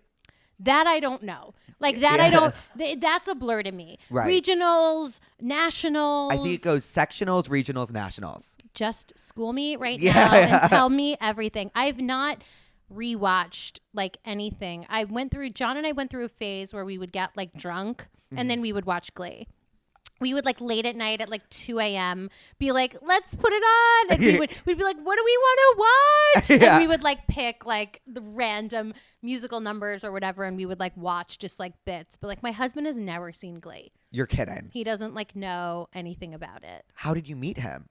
At a wedding. What? Through our friends. Oh, that's beautiful. Yeah. And he's never seen Glee? He's never seen Glee. He anything. Saw some of Scream Queens. Okay. But we were also like, iconic. in each other's lives at that point, but also iconic for sure. Yeah. But no, he's never seen Glee. That he has to see Glee. I know. I forgot what someone was saying the other day, and he was like, maybe I need to like watch it, but it really is like a pinnacle of American culture.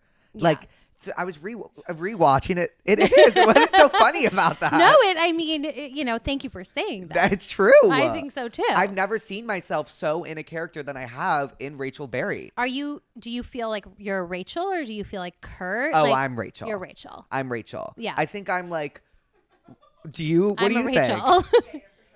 Yeah, I'm Rachel. Great. I am. Like everything she does, I'm the biggest Rachel defender till I die. Everything she does, I'm like, good for her. I Go literally Rachel. will never forget in the pilot the first time I walked down that hallway, and when she's storming down the hallway, She's and always like storming her down that pearls, hallway. but it was the first time I did it. and Ryan like gave me a direction, but it was just like I just knew what to do. Oh, I my was like, God. no, I've done this before. Right. Like I know what to Right. do here. And I think that that's like, you know, that's why it's like you love her or you hate her, and it's a very strong energy to have around you. Right. And I guess I'm similar.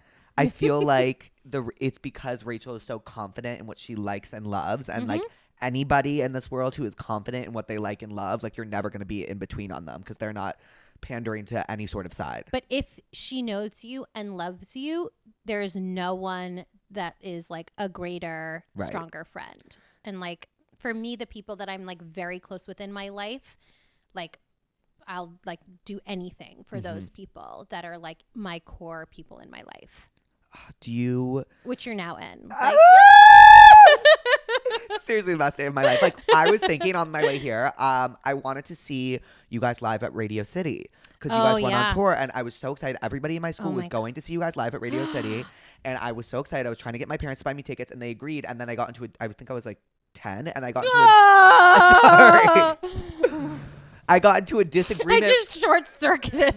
No. Okay. I got into a disagreement with my parents that day. And then they took it away from They you. took it away from me. Like I threw a temper tantrum. Oh or my something. God! Maybe we need to do a Glee reunion at Radio City just for you. Well, this makes up for it and Okay, then good. some. That But- was a wild. Yeah, that was. We did that tour. First, we did a mall tour where we Why? went to Hot Topics. Do you know what that is? Yes, I know Hot Topic. We I used went to buy to- Twilight merch. Right. So we did. Yeah. We would buy Twilight shirts and wear them Uh-huh. at the Hot Topic tour. So that was the first thing we did before it was even on the air. We were doing Hot Topic tours. Oh, really? Yeah. And then we did a small little appearance thing in Australia. And then we did our first. So we would film 22 episodes, record hundreds of songs, learn thousands of dance numbers, and then finish filming and within days go on tour immediately. That's And insane. it was insane. So what was the schedule like? It was songs, dance, record, or what? How did it work? It was fucking hold on tight. Like, don't have to like eat, don't have to sleep, don't have to poop. Like just when they need you, they need you. And if you're not filming, you were recording. If you weren't recording, you were in dance rehearsal. If you weren't in dance rehearsal, you were filming. If you weren't filming, you were in a fitting. You were always doing something. And it was unbelievable. Like it was extremely hard for I mean, everyone. The fact that, yeah, we managed to put it all together and so well. I think that it was truly for the love, and I can't speak for everyone here, but I really believe that it was just for the love of what we knew we were doing and how Right. important it was. Right. Whether or not we all liked each other or whatever was going on, whether it was a day we loved each other or a day we didn't love each other or a day that someone was going through something, or we just knew that this was so important. I mean, again, that for me was one of the things that kept me going Right. throughout, however tired we were. Was there an episode or like was there like a musical number that you guys just couldn't get for the longest time, and it was like so hard, and it was like you just remember being like, this is the Oh my hardest? gosh. This is where my memory like doesn't serve me, and there are other people on the show that are probably like screaming, being like, it was this number, why can't you remember? I think we had certain directors that would take a really long time. Mm-hmm. And then, of course, like when Ryan would come, Ryan would know exactly what he wanted, Got and it. it would be like great. Obviously, when you're dealing with a number like We Found Love in a Hopeless Place, where we're in a pool Right. and we're doing synchronized swimming, like that's going to take forever. Yeah. I do remember now I think it was Michael Jackson episode, and we were in a parking lot, Mm-hmm. and it was late at night, and that was the first night that I was like, I cannot do this. Right. I need to leave. Right. Like I'm gonna leave. Like, Right. I'm dying. I'm so tired. That for me stands out as one where I was like, it was just taking so long, and it was so late at night, and we were really, really tired. I think there were numbers like that, but then there were numbers that whenever there was an element to it, like the singing in the rain where it's like raining, stuff like that would just always be hard when you're dealing with an element, Right. you know, on top of just having to sing and dance. That's crazy. And the nationals and sectionals and regionals always took the longest. Right, like the Paradise by the Dashboard Light, which Oh, is yeah. actually randomly one of my favorite Glee numbers of all time. I love that so much. I remember that day like it was yesterday. I literally remember. So I think it had been at that time. So we ended up doing 800 musical numbers.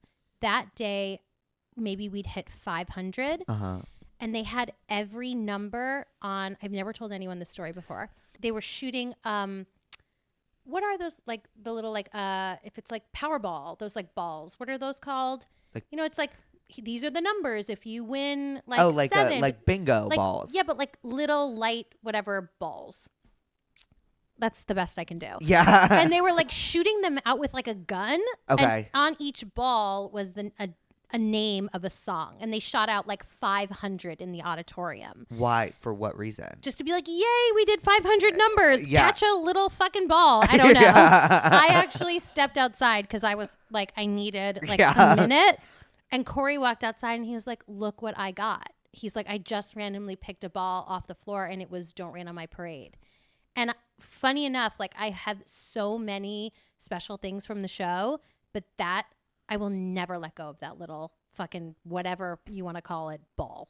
Oh yeah. my God. It's so it's funny how some things I remember so clearly and then other things I have no memory of whatsoever. But I think that like that has to do with when things were like really intense or when, you know, it was a little bit of a not so intense time on the show. Right. I mean, how could it not be intense? I feel like everybody on the show, it was everybody's first time for everything. Yeah. So when you have everybody experiencing everything for the first time, how could it not be the craziest thing of all time? Of course. And there were no rules. Everyone was figuring it out as we were going. Like, it's not like the people who created the show were like, we have a formula and we know how to do this where everyone feels supported and, you know, has protection. It's like everyone was kind of figuring it out. Right. And we were so young and we were, you know, what I think I started when I was 22.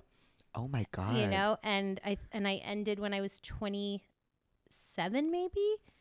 Yeah, I don't know. I'm 28 now. So like, how am I? Like, how are you even supposed to do this kind of math? But no, I'm 38 and proud of it. Yeah. Sorry, continue. No, please. It's just we were so young. We really were. And do you remember, like, was there ever like, did life imitate art in the sense that like, was anyone ever fighting for a song? Not that I can remember. I do know that like it was very clear when you would hear a song on the radio, you would be like, you're gonna like that's gonna be in a script next week, and you're gonna get it. Right. Like it was very clear who would like get what songs based on the artists. Right. Of like the time. So I don't remember, but I do. Like I remember I would hear a song on the radio and be like, ugh, like I hope that song like is gonna be on the show.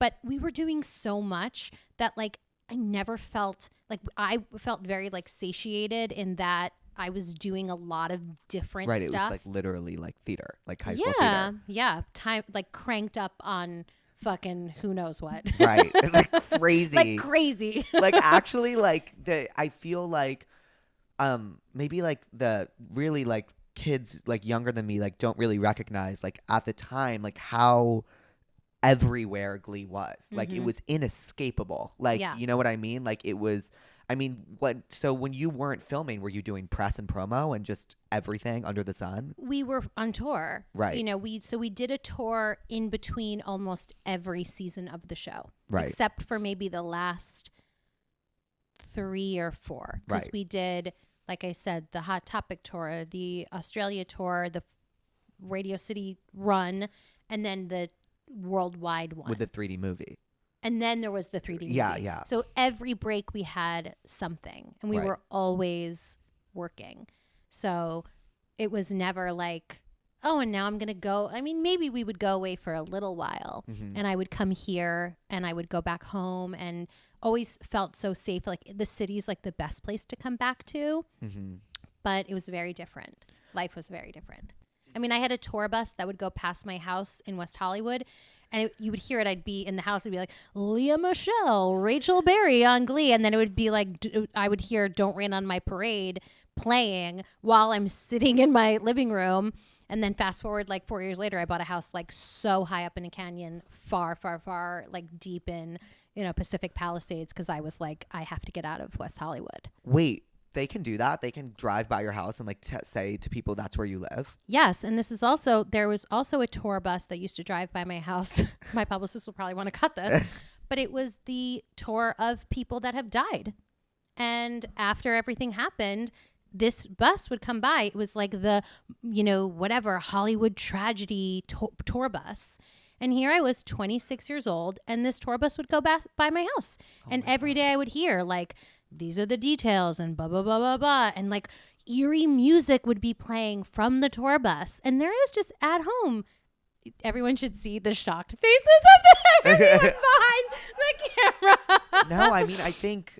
This explains a lot. No, but it was so sad. It was so, so depressing. Do you feel like there was just this like kind of adrenaline shock value of like dealing with grief in such a public way? Well, I was 26. Right. No one handed me a guidebook. I was like, it was a fast education on more stuff than I could ever even process. But also, if we didn't show up for work, then people wouldn't have work to go to. Of course. And that was a lot of pressure for me. And so I had to put my stuff aside and just show up so that everybody could continue to work.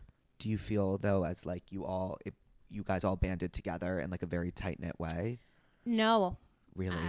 I think it really fractured so much. I mean, again, I can't speak for everyone. I think that maybe in some ways it did for certain people, but I think that for me, it was so hard to like, I just completely broke. Like I was in a really one track mind of just like doing my job. It was way too much to try to process at such a young age.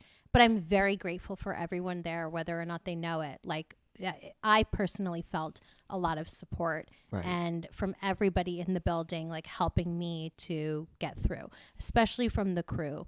Like the people that would be behind the camera every day, like I would be looking at the camera, but looking at the person behind it, our incredible crew members, everyone that held a camera, sound, like lighting, like I was like looking at those people like they were holding me up so much, as well as, the people that were on the show. But a lot of people were gone also by then, which was hard. Right. I'm so sorry. Yeah. Thank you for saying that. I I don't really talk about this very much. I know you don't. But I feel like you get it. Like you love the show. Like you truly love Glee. Yeah.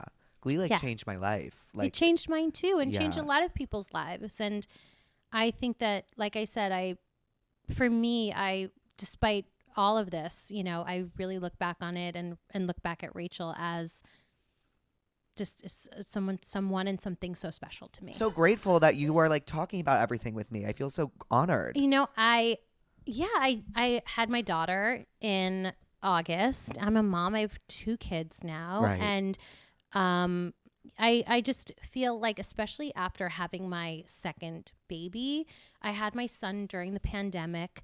It was a really intense time in the world. It was a really hard pregnancy for me. A lot of scary stuff happened. So I was like living in a lot of like fear during that time, as the whole world was. And obviously having him was like, it changed my life. Like it broke me open. But like having my daughter, and it was such a beautiful experience. Like I finished Funny Girl. I got pregnant. I tried to get pregnant. I couldn't. And I finally did. And it was a girl. And I really feel like my son, like, I don't know how to explain it, but it's like he sort of like saved me, and he changed me in so many ways and helped me learn and grow. But that was like a growth thing. My daughter, I just feel like she's like sunshine. Thank you, SeatGeek, for sponsoring tonight's episode. Summer is approaching, which means everybody is back on tour, and there are so many concerts and live shows to see. Beyonce just begun her Cowboy Carter tour. It looks incredible. Leah Michelle is about to go on tour. Tate McRae is about to go on the Miss Possessive World Tour. There are so many concerts and live shows to see, and SeatGeek has every single one of them, okay? When you go to the SeatGeek app, you can go scroll through concerts, what's happening in your city, and they'll show you trending events, what's popular tonight. You can browse by category, and with each seat that you pick, it'll show it on a scale from 1 to 10, 10 being the best, 1 being not the best. And it's really just to make sure that you get the most bang for your buck, and you know exactly what type of deal you're getting. SeatGeek is really just the most accessible and quick way to go see a live show. Live shows are so important because I just feel as though nothing really connects people in the way that live music does, or live shows in general. I'm about to go on tour. If you want to see me, you can get a ticket on SeatGeek. You can also use my code Therapuss10 for 10% off your purchase. That's code Therapuss10. If you click the link below, it'll take you to the SeatGeek app, which you can download, and the code Therapuss10 will be automatically applied. SeatGeek is just the best. I use it all the time to get tickets for concerts, and it really just has everything and makes life easier and lets you see live shows, which I think is what summer is for. So thank you, SeatGeek, for sponsoring tonight's episode. Again, my code is Therapuss10 for 10% off. Cheers. Cheers. Eyes. Yes. I don't drink like alcohol anymore also, which is like so annoying. When'd you stop drinking? A little bit before I got pregnant. Okay. Which is like what you should do before you get pregnant, Of but course. it's just kind of like continued. But it's like I'm feeling so great.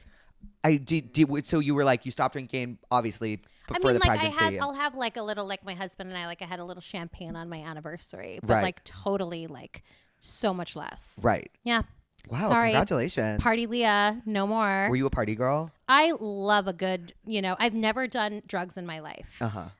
But I would like love a nice little drink. But yeah, they say it's like bad for you now. Well, apparently somebody came on my show once and said that like the alcohol actually means like You're going to die. death of like your spirit, or like Oh my something God. crazy, like spirit killer, or like something crazy. Do you remember that? Spirits. And I was like, oh shit. So You're like sipping. You're like, man. Yeah. Like, cheers to killing her spirit. Okay, let's get back on track. No, this is so on track. You want to know what so randomly I was listening to on the way here that is like my favorite? Everything I say is my favorite Glee cover of all time, but really is Roots Before Fucking Branches. Okay. I mean, look, I love Roots Before Branches. Like Adam and his wife, Nikki Anders, who I love so much, wrote this beautiful song. It was an original song for the show. What? It was? Yeah, that wasn't like a song on the radio. They wrote that for the show. They needed like a song for Rachel to sing. It was when we started incorporating more original songs. Right. So like Get It Right is an original song. Loser Like Me. Loser Like Me. Roots Before Branches. But then it was also like people love like my headband. Yes. They love Only Child. They love like My Cup. Like I'll be doing concerts and they'll be like, do my headband. And I'll be like, that will trigger me back to Right. like the like mental institution. Right. But yeah, people really love. I'm like, okay, Yeah. I like it. I don't know why. I think it was like the first time I ever cried at a TV show. Well, if you're watching this scene with Yeah. the song, then it's like, Right. I mean, they're in the car, and he's like, "You have to go," and we were like practicing those like lines Right. like at home before work. I was devastated. I was Right. like, I don't want to do this. Yeah. And then like getting on the train and going to New York. I remember it all. all too well. Yes, all too well. Do you remember a storyline? Because some of the storylines are like so outrageous. Do you remember but at the time when I was watching them, I was like, no, totally. And then when I was rewatching them, I was like, huh. Yeah, I mean, like maybe around then, but I think the last season, like some of it got a little like wonky. Yeah, the puppets, Uh-huh. the gas leak, and I think Carrot Top was there for a minute for Yes, something. he was. Like those for me, I'm like, am I dreaming? Right. Did that really happen? Right. Like, did I really do that? Because at that point, I was so like, it was so hard. Right. So that's when it got for me. I was a little like, what are we doing? Right. Like, what is going on? But apparently now people are saying too that like, even in those episodes, it's like Yeah, we love it. Yeah, Like, it's like- everyone's it's just like, camp. it's camp. It's everything. Yeah, it's everything. Like my personal favorite is when you guys all took Adderall and sang like "Walking on Sunshine." Oh, vitamin D. Yeah, yeah. Duh. I loved that. We all drank, or I don't know if everyone did, but Red Bull. We were like, let's drink a lot of Red Bull and do this number. And we were like, it felt like the girls were competing with the boys on like whose number could be like better and more like manic and crazy. And then we did it on tour. Yes. We did Walking on Sunshine at Radio City. Oh well, I wouldn't know. I wasn't. You wouldn't there, know. but Mom yeah. and Dad ruined your life. Yeah. After that, life just really. Seriously. Imagine if you'd gone. That was like a butterfly effect. You could have gone. And then maybe I wouldn't be like- here talking to you right now. But here we are. So everything happens for a reason. There you go. You had so many incredible guest stars on the show. Yes. Do you remember a favorite guest star? Just like a moment that you were like, this is insane. Oh, so many. Right. Like for me, Kate Hudson, working with Kate was the best.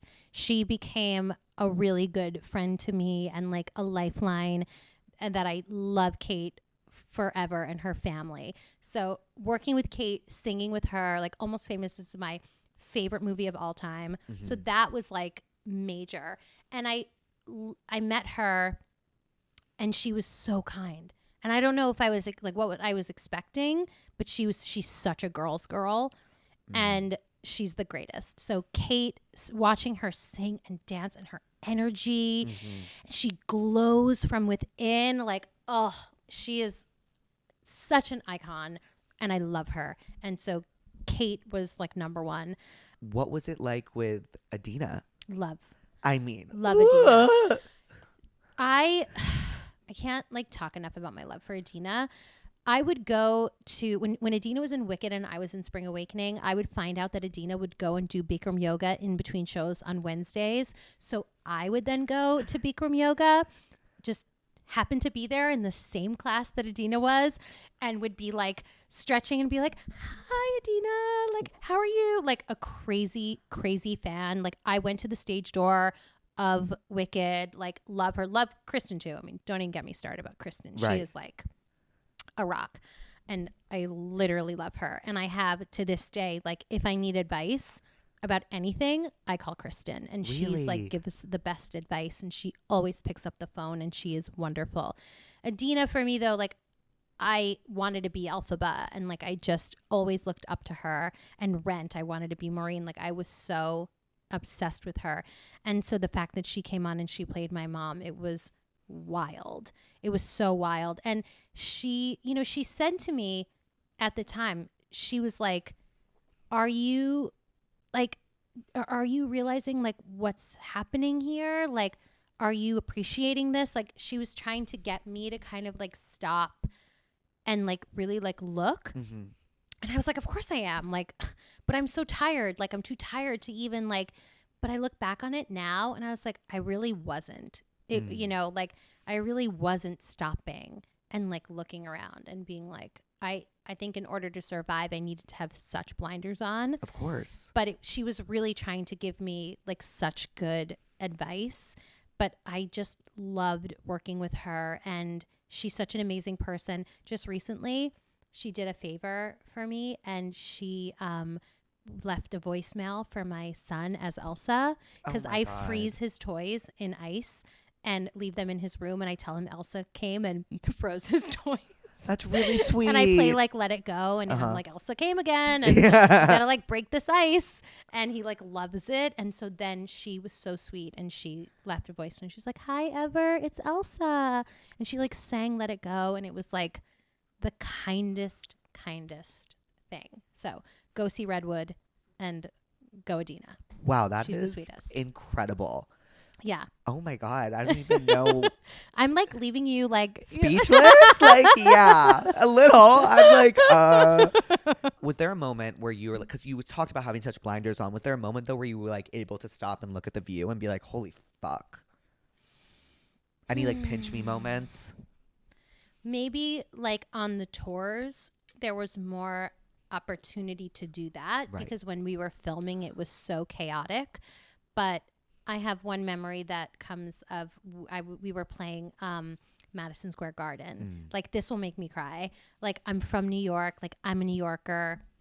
Jenna was also from New York, and we bought like New York Yankees hats, and like our dads are like real New Yorkers. And like when we did Jay-Z, Alicia Keys, the New York number, like we walked out like with our New York caps on, and we were like we made it. Like, Right. look at this. We are at this venue that for us as New Yorkers, this is like this. It doesn't get any more iconic. Like for me, it was even more than Radio City.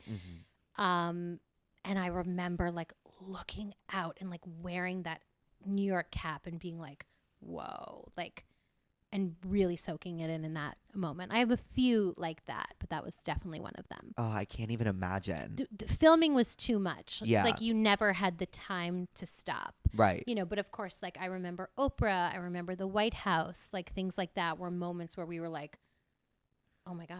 Like, Right. whoa, we're here. Right. You know, and then all of the awards and all of that was also so crazy. Wasn't there, it was the Emmys. You did an opening for Yes. it was the Emmys, right? Yeah. And we did the whole opening number Was with that with- Tina Fey and like John Hamm and Jimmy Fallon, I think, did it too. Right. Yeah. And the cast of Glee. That's It's like incredible. so crazy. like actually insane. Yeah. What did you guys think of like the term gleek? Love. Yeah, like you're a Gleek, like Gleek of the week. Yeah, Like Gleek- I wanted to like, be Gleek of the Week so fucking badly. Darren literally texts me all the time. He's like, Gleek of the week, like, Yeah. how are you? Like, literally, like, we always talk about Gleek of the week. I'm like, obsessed. Yeah. No, it was like, look, doing this on your head, it was like everywhere. Like, yeah, that was it. Like, Oh my God. Gleek, of course. I have a photo of myself going like this when I Yeah. was 10 years old. Will you text Cassidy and tell her to send the photo she you has need proof. for her contact photo for me? It's Oh, me going no like way. this. I Yeah. love that. Have her send it. I love that. What was I going to say? I need to talk to you about Funny Girl. Yes. Because I think the entire world, when you booked that role, was like, this is just right. Isn't it crazy? It really is crazy. It's that whole story. I mean, this is the second book. Yeah. You need a sequel. It's going to be a trilogy. Yeah. Like, of course. There's too much to say. No, it's wild. What was that like? Crazy. Crazy. Like, you know, there were talks of me doing Funny Girl in 2014, I think it was. Mm-hmm. But it was right after everything happened, and I was totally not in the right headspace. Mm-hmm. It would have meant that I could only do it for like 3 months on Broadway in between seasons of Glee. Got it. And I was like, again, full on adrenaline, like crazy mode. And I'm grateful that I had the wherewithal in my brain to know that it was not the right thing to do at that time. And so that door closed, and I was like, maybe it'll come again. Like if it's meant to, it will. But I also, at that time, we were doing so much Funny Girl on Glee that I felt, again, like super satiated. Like I was really given such great material. I was very, very fortunate and very privileged in the experience of Glee that I got to do a lot of really great stuff. I'm not blind to that. And doing literally all of Funny Girl on television was awesome. Yeah. So it didn't feel so hard, like letting it go at that time. And then I heard rumors that it was coming back. And at that point, I was really wanting to do it. It was sometime around like 2018. Yeah, 2018. And I really wanted to do it. And they wanted someone else. I don't know if it's like out, but they really wanted Adina to do it as Really? well. And it was like back and forth of, you know, what direction they were going to go in. And then I got pregnant and I was like, well, I'm out, guys. So see ya. So I got pregnant. I was so happy to be pregnant that, again, I was like, okay, this wasn't meant to be. Right. Like, I'm going to go watch Adina do it. And like, I'm going to have the time of my life. Like, you know, it's going to be amazing. And when I found out that it was going to be, you know, coming and how it was happening, I was like, this is amazing. I'm so happy that Funny Girl is coming to Broadway. And, you know, my journey of doing it was only meant to be on Glee. And like, that's beautiful. And I was very grateful for that. I went and I saw the show. I loved it. Like I cried, you know, seeing these songs being sung on stage. And when I started to hear of you know, potentially like coming into the show, I don't think I like even like grasped it because Right. it had been kind of like possibly happening at so many points in my life until it was like, no, can you do it in 4 weeks? And I was like, what? I was at the park with my son, staring at the Statue of Liberty, exactly where Barbra Streisand rides on the boat while singing Don't Rain on My Parade. And I was like, okay. And I like turned to my husband at the park. I hadn't been on Broadway in 15 years. And I was like, can we do this? Like, and he was like, I've got you. Like, go and do this. And he's the greatest man. And if it wasn't for like his support, like that's another part of the book.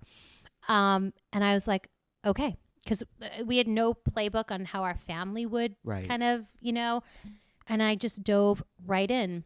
It was like I just knew what to do. Right. And the same thing happened. But for some reason, I was singing it differently than I did it on Glee. And I was doing it differently than it was on Glee. I felt like I had so much more to access now that I was a wife, now that I was a mother. And what I learned in the whole experience was that the universe wanted me to wait until I was married and until I had a child to truly understand Fanny's pull of not of between love and fame. Right. And until I could learn that as a person, I wasn't supposed to play Fanny Bryce. And I was the only person to play her on the stage to ever be a mom. And Wow. like Barbara had her son in between the show and the movie, but to play Fanny as a mother, like it was, you know, I just needed that growth and that understanding. And I prepared quietly in a studio all by myself with our director and our assistant director, who gave me so much support and freedom. I remember coming in, and Michael Mayer, who's the director, who I've known since I'm 13 years old, literally doing Spring Awakening together. He was like, I just want you to, what comes from like here? And I was like, are you ready? I was like, sit down. And I was like climbing on ladders and jumping off things. I was like, this is what I want to do. And if we can't do it like this, then I don't want to do it. Right. And he was like, we will do it like that. And they had to relight the show and restage parts of the show. And the cast, who had already worked so hard, came back, did a whole other rehearsal process with me, a lighting, everything. And then I opened the show and I did it. And the greatest cast in the whole world, the most unbelievable support from that cast of Funny Girl from day one until the end. Like, they were so incredible, just opening their arms and their hearts to me.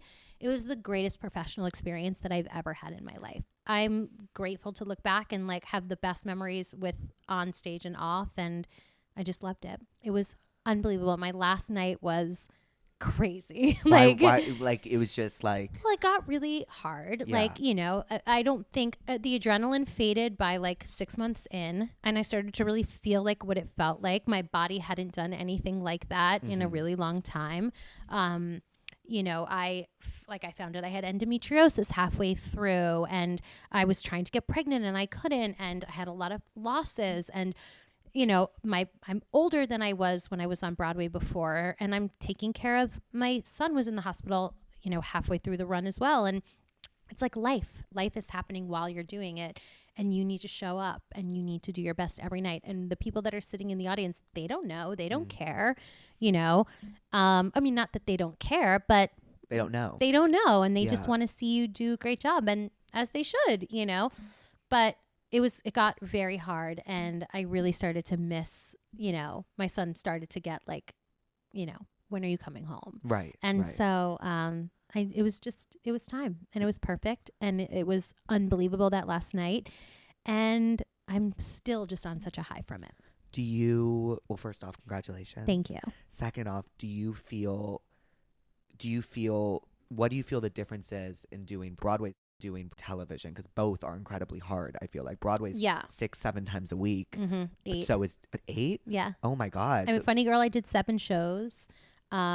but the tip of the norm is 8 shows a week. What's the difference to you? Which is more difficult for you? I think that like when you're looking at a show like Glee, it's pretty similar in just in the intensity. What gets really hard for me with Broadway is it's just the same material over and over again. At least with television, like you might be exhausted, but you're always having to sink your teeth into something new. With Broadway, it's like, okay, how am I going to now make this exciting for myself and exciting for the audience every night when you're doing the same thing over and over again? So that for me starts to get really hard. Right. Just the repetition. Right. But they're both very hard. I can't even imagine. Do you ever think you would go back to Broadway again? Definitely. Yeah. Look, I never planned on coming back to New York, but I told you before we started that during the pandemic, like my husband and I moved back here and I had no idea what I was going to do.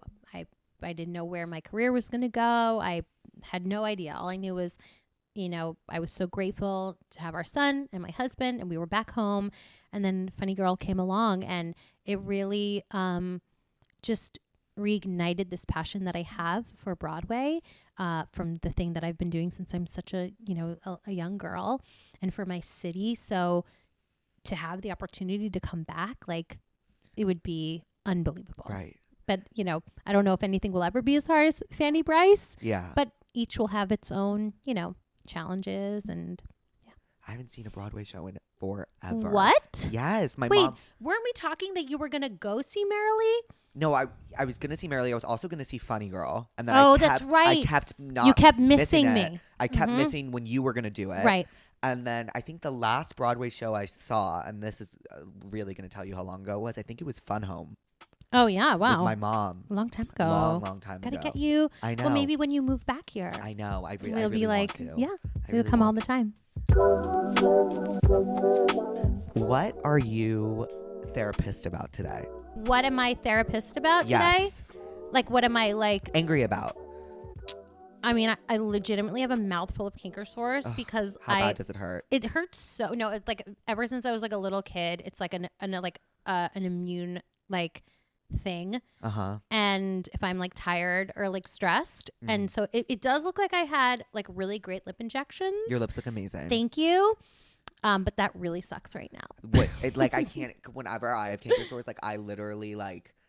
I've realized that men have the least amount of pain tolerance ever, and women have the highest pain tolerance of all time. Like, I don't know. Like, if I had a mouthful of canker sores, I would not be here right now. Like so I applaud you. I'd be in the ER. Like, I'd be in the ER. Well, I'm just happy. I'm just grateful for this mic because I'm just like this. hiding your mouth. Of the canker sores, I haven't even seen one. That's me. That's my truth. I'm pissed about my I have sweat stains under my shirt. Am I making you sweat? I know. I just like maybe like I don't know what it is. Like I never get sweat stains. It's intense. And I also feel we like really went there today. We but really you went there. sweat up your Prada. I mean, I you did. sweat out that Prada. I really did. And also like what I'm pleased about is I have never been more present in a conversation. This is like an you know, and like you're like using the like like Aka, yes. Aka, excuse me. Aka, excuse me. Yeah. Right? That was like a big one. But I literally have never felt so present. When I was just talking to you, like I literally think I just entered like another dimension. But I feel like I've known you. But I have been like watching your videos for so long. I really adore you, and I'm like so grateful you felt so comfortable enough with me to talk about all those things. Thank you. I mean, yeah, I don't like. If I'm gonna go and do something, I'm not gonna like. You have to look. If you can't be like your full authentic self, then just like stay home. Right. You know. Right. So, I feel like I didn't stay home today. You didn't. And I feel like that's Rachel Berry's motto. Yes. That's like literally. Is this like the point where we like tell people what to do? Yes. With their lives? You said you were excited about this. Yes. I mean, now I'm like nervous. Now I'm going to start to sweat. I don't want to give like an advice and be like, Leah Michelle told me. No. I've given the worst advice. I've given the worst advice in history. Do you ever lay in bed and you're like, ooh, I told that person to. Dude. All the time? There was something the other day that someone was like, you told me. And I was like, holy shit, I told you that. And it was like, I can't believe that came out of my mouth. I mean, Louise will sometimes see like my Instagram stories of like me giving advice to people. And she's like, you need to take this down. But let's do it. Yeah. I'm ready. My roommate hugs me morning and night, tracks my location, sits in my bed when I'm not home, and tells others she's in love with me. I'm overwhelmed and need help. This is not okay. I am an only child. Right. Shocker. Shocker. So like I could imagine that I would also like be like, you would think as an only child, you'd be like, give me my space, but I'm not. I'm like, let's stay in bed, let's snuggle, let's watch movies. But even now, like I feel like I need to be the almost 40-year-old person to say to this person, like, personal space is really important. But not only that, if it's not something that you like, that's okay. Right. Like you should just be able to say, I love this and I love that you want to spend time with me, but my energy needs to be like, I fuel my energy. People actually, you'd think I'm an extrovert, but I'm actually an introvert. Really? Because I get my energy from being alone. So like my husband is an extrovert. He gets his energy from being out and seeing people. I refuel by being alone at home, and then I can go out and like do what I love. Right. But like it's okay to say like, in order for me to like refuel, I need to have more personal space. Right. Also like move somewhere else. And watch Single White Female. Yeah. I mean, but like I think that there's a way to be like, this is very sweet, but like I need some space. Right. For Of myself. course. And then watch Single White Female. My friend caught me hooking up at their lake house, ripped the covers off mid-act, cussed me out, and made us leave. There was plenty of other open beds. Do I apologize, or is this over the top? Wait, they were making out like I think what they are hiding is that it was in like their parents. They were in. It was in someone's bed. I don't really understand this, but these friends went to their lake house. The friend whose lake house it was caught her friend who wrote this in hooking up with someone in bed and ripped the covers off, told them to leave, and cursed them out. And she's like, do I apologize, or is this over the top of her? Well, I think it's like, it depends, because if it's like you invited a boyfriend and a girlfriend or two girlfriends or whatever the situation, like a couple. Right. And you invite a couple over and they're in bed, and if they're making out, like, what do you expect? Right. But if it were like two people and maybe it was like a little of like a messy situation and you're like, wait, this isn't what this weekend was about, and you're disrespecting my parents' house, like maybe an apology. Yeah. Like a soft little like, hey, I'm so sorry, like if you found that disrespectful. But there's not enough information. There never is. I always lean on the side of apologizing. Yeah. Just because, like, I remember in high school, someone was like, well, you don't get to tell someone how that made them feel. Right. You know what I mean? That's so your generation. But this reminds me, did you ever watch Girls on HBO? Oh my, okay. Like, it's literally besides Glee, it's like my show of all time. I've watched it front to back multiple times. That, Sex and the City, Friday Night Lights are like my shows. Is this or is this not giving when Marnie goes to, was it the lake house or a beach house, and like everything goes awry and her entire week? Do you remember?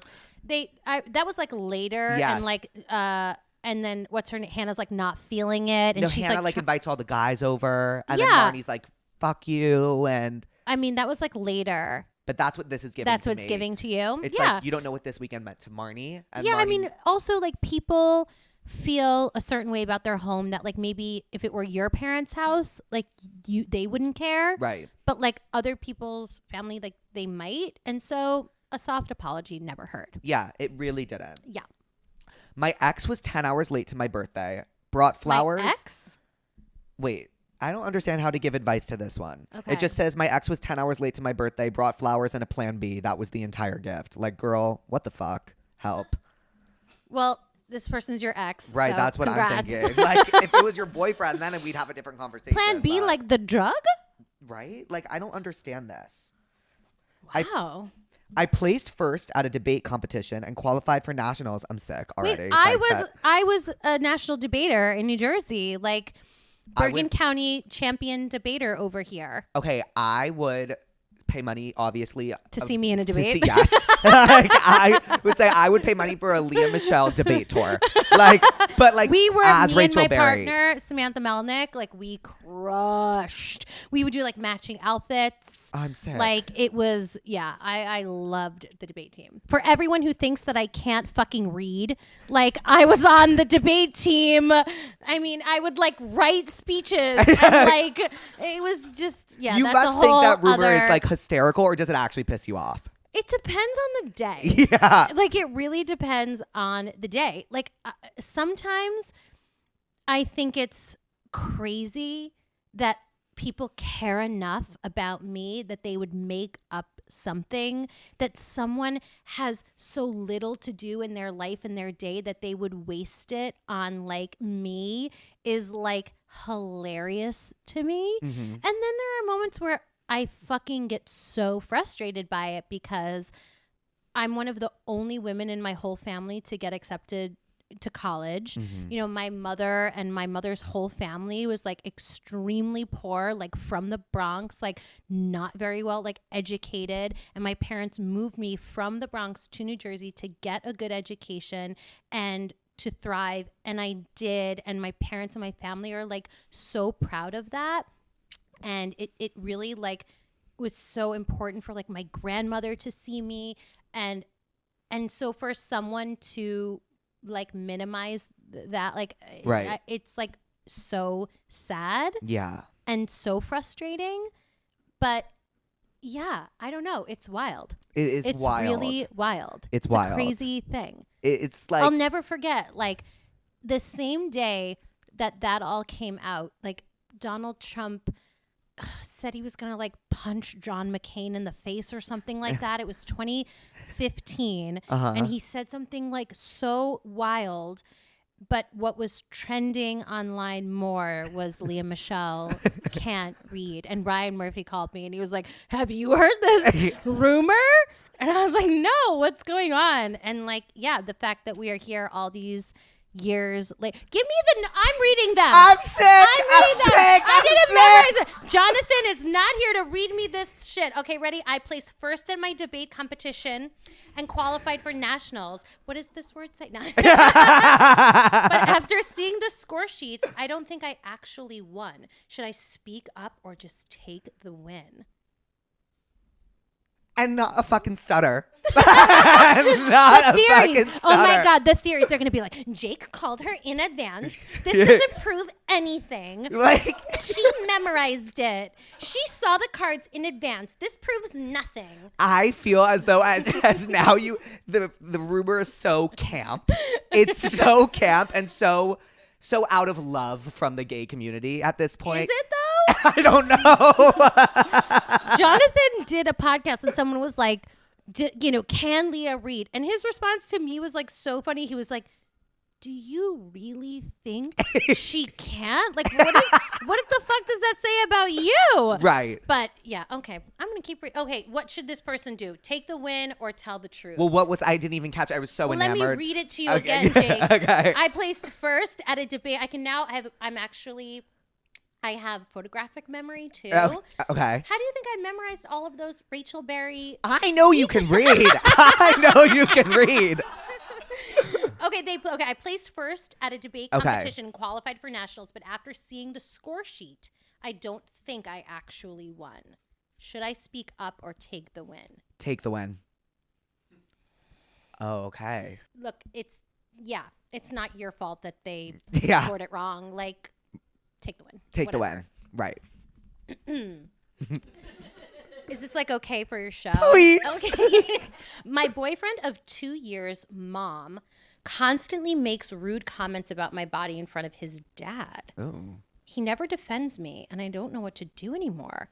My boyfriend of 2 years, his mom, constantly makes rude comments about my body in front of his dad, and my boyfriend never defends me.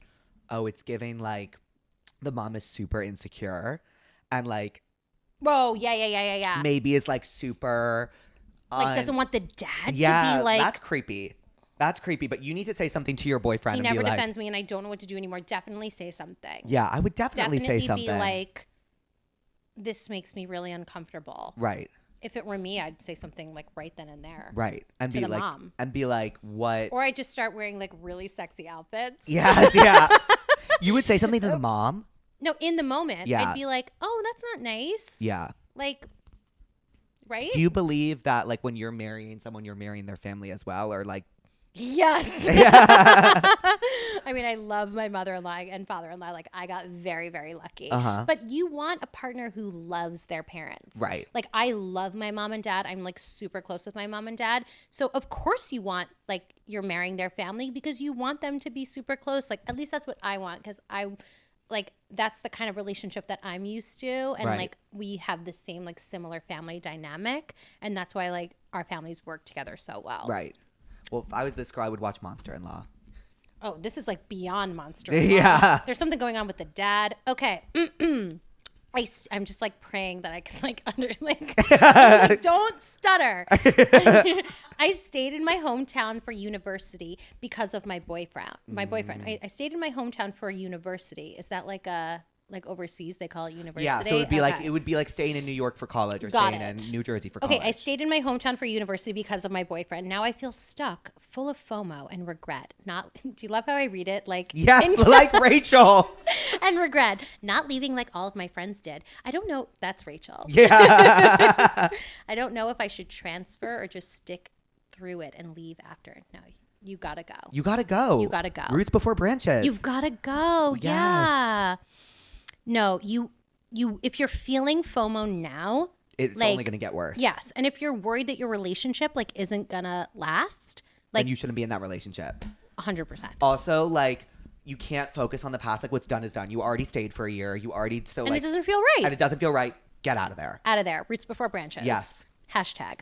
Hashtag. Okay, my friend is a pathological liar. Ooh. She once used a fake story about a car accident to ditch our London trip. Girl, how do we hold her accountable when she denies everything?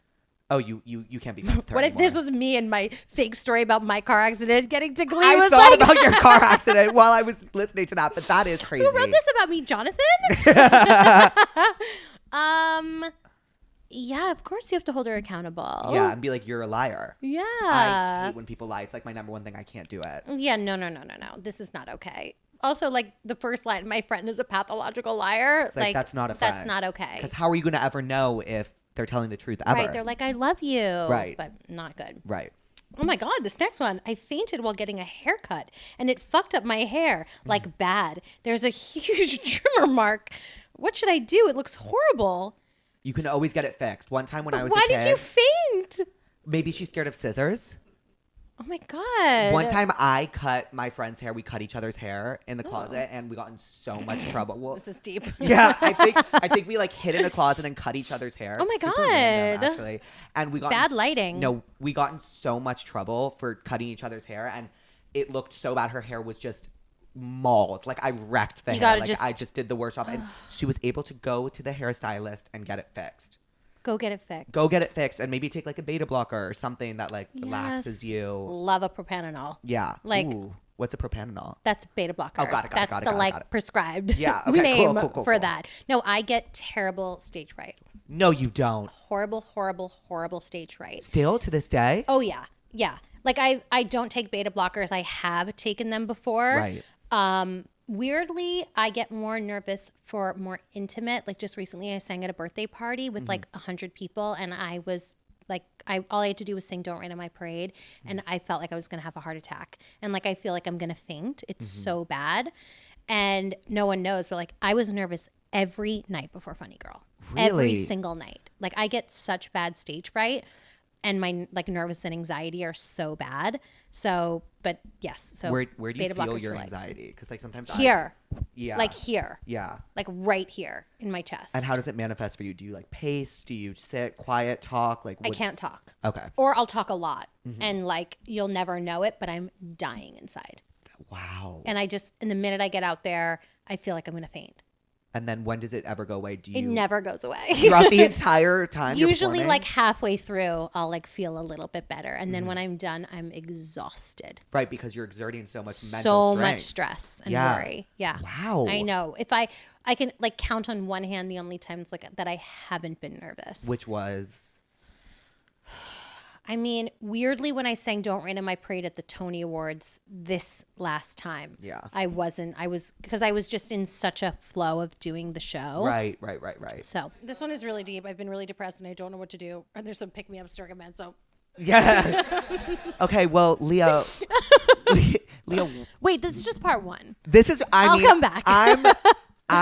I'll come back to when taking we're this not with at the me. Baccarat. I'm so grateful for you I and love your friendship you. and everything you've done for me in my life. Like without even you don't even know. You're and so like sweet. I really love you. You too. And I'm really I excited. knew we were gonna. I know. I knew this was gonna happen. Thank you so much for having me and for making me feel so welcomed and safe in your little environment. Thank you. Thank you. Before I let you go, Yes. what do you think we learned today? Oh gosh, that I would write an incredible book. Yes. That is going to be not one, not two, but three parts. That Leah Michelle can read. That Leah Michelle can read. And maybe just a little bit more about one another. Yeah. Right? And that I love you more than I You ever thought. too. I The love you. best. Thank We'll you be so friends, much. right? Forever. Okay, hopefully. Then he never talks to me. No. again. Oh my God. I'm literally going to text you after. That was so much fun. Thanks for coming. Are you gonna come to my tour? Yes. Yes, I will come You to your couldn't. tour. I'll call your parents. I'll be like, no matter what happens, He is coming you are to not keeping him from seeing me on stage again. Exactly. That is Will gonna you be come my- up on the stage? Are you kidding? Are you kidding? Are you kidding? Yes. Special guest? Yeah. You got it. You want to give a little bye, pussies? Oh my God, bye, pussy.